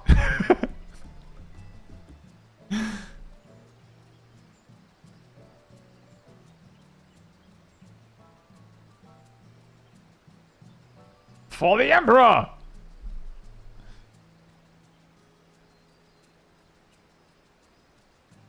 Out of the way, tin can. Exactly. Rainson says, I just realized I haven't seen Everkeep in a while. I think I saw Everkeep last week.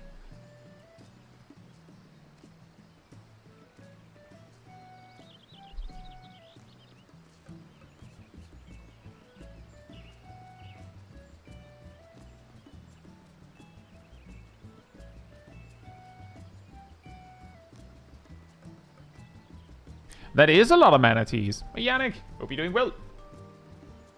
B is for brilliant. I will free us from the wheel. So many good voice lines we wouldn't have with the voices turned off. Fenrir's power can be used in many ways. How's that quote go?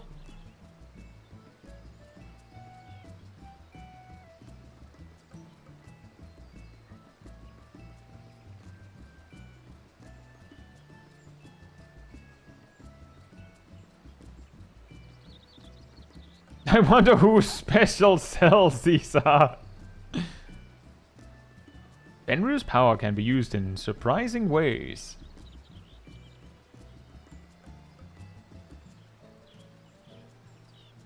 So if he will free us from the wheel, does this mean we'll get hovercraft soon? I think we already have those in 14.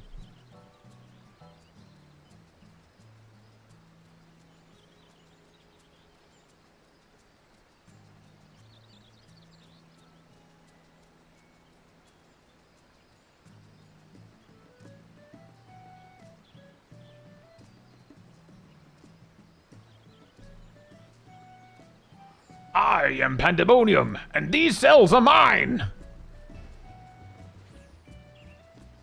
It is weird that they don't allow you to, like that they don't separate things more, but... things more. Good English, Kai. That they don't separate things a little bit more. Separate things a little bit more.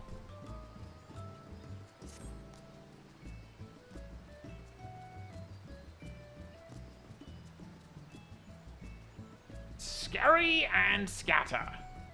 Well, now someone has said it, Tongue.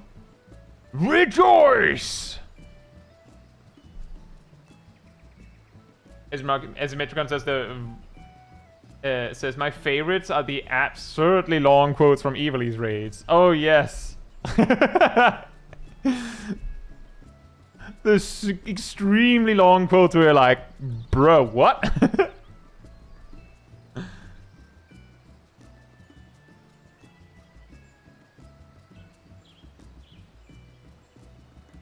We're near or far. By blade, I will crush you.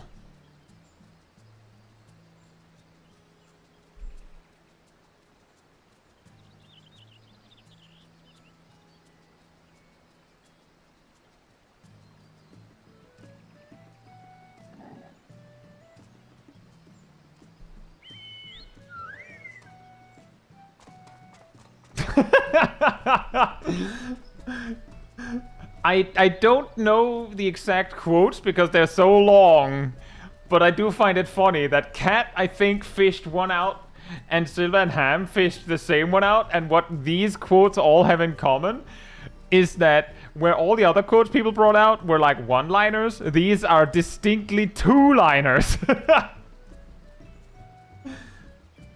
That moment in design where they're like, we have to make the cast time longer. Why?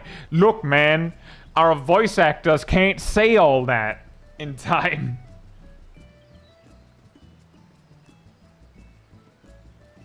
How's it, Oberson? Hope you're doing well.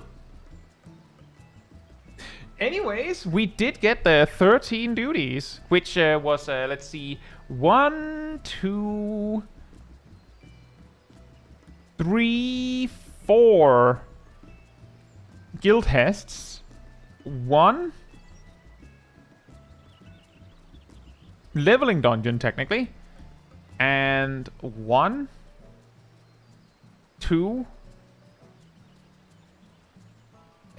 2 trials, 1, 2, and 3 max level dungeons, 1 raid, and 2 MSQ roulettes. Oof. Oof.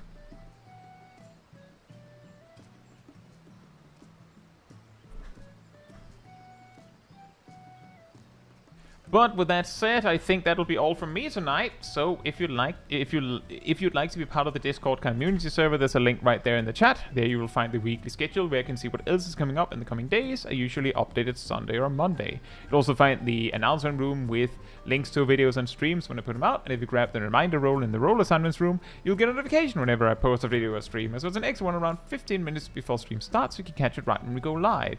And if you'd like to support the channel even more directly, you can follow, you can like, you can subscribe, you can become a member, you can super chat, you can cheer, you can do all that goodness. And if you don't like any of that, there's also the Ko-Fi link that Ardell put right there in the chat. It all helps support me in the channel directly, so I can focus on doing stuff like this with all of you. So thank you so much for support. But that will be it from me tonight. So we'll probably see if we can raid someone over on Twitch. But good night, good morning, afternoon, or evening, depending on where in the world, and hope to see you all very soon. Bye bye.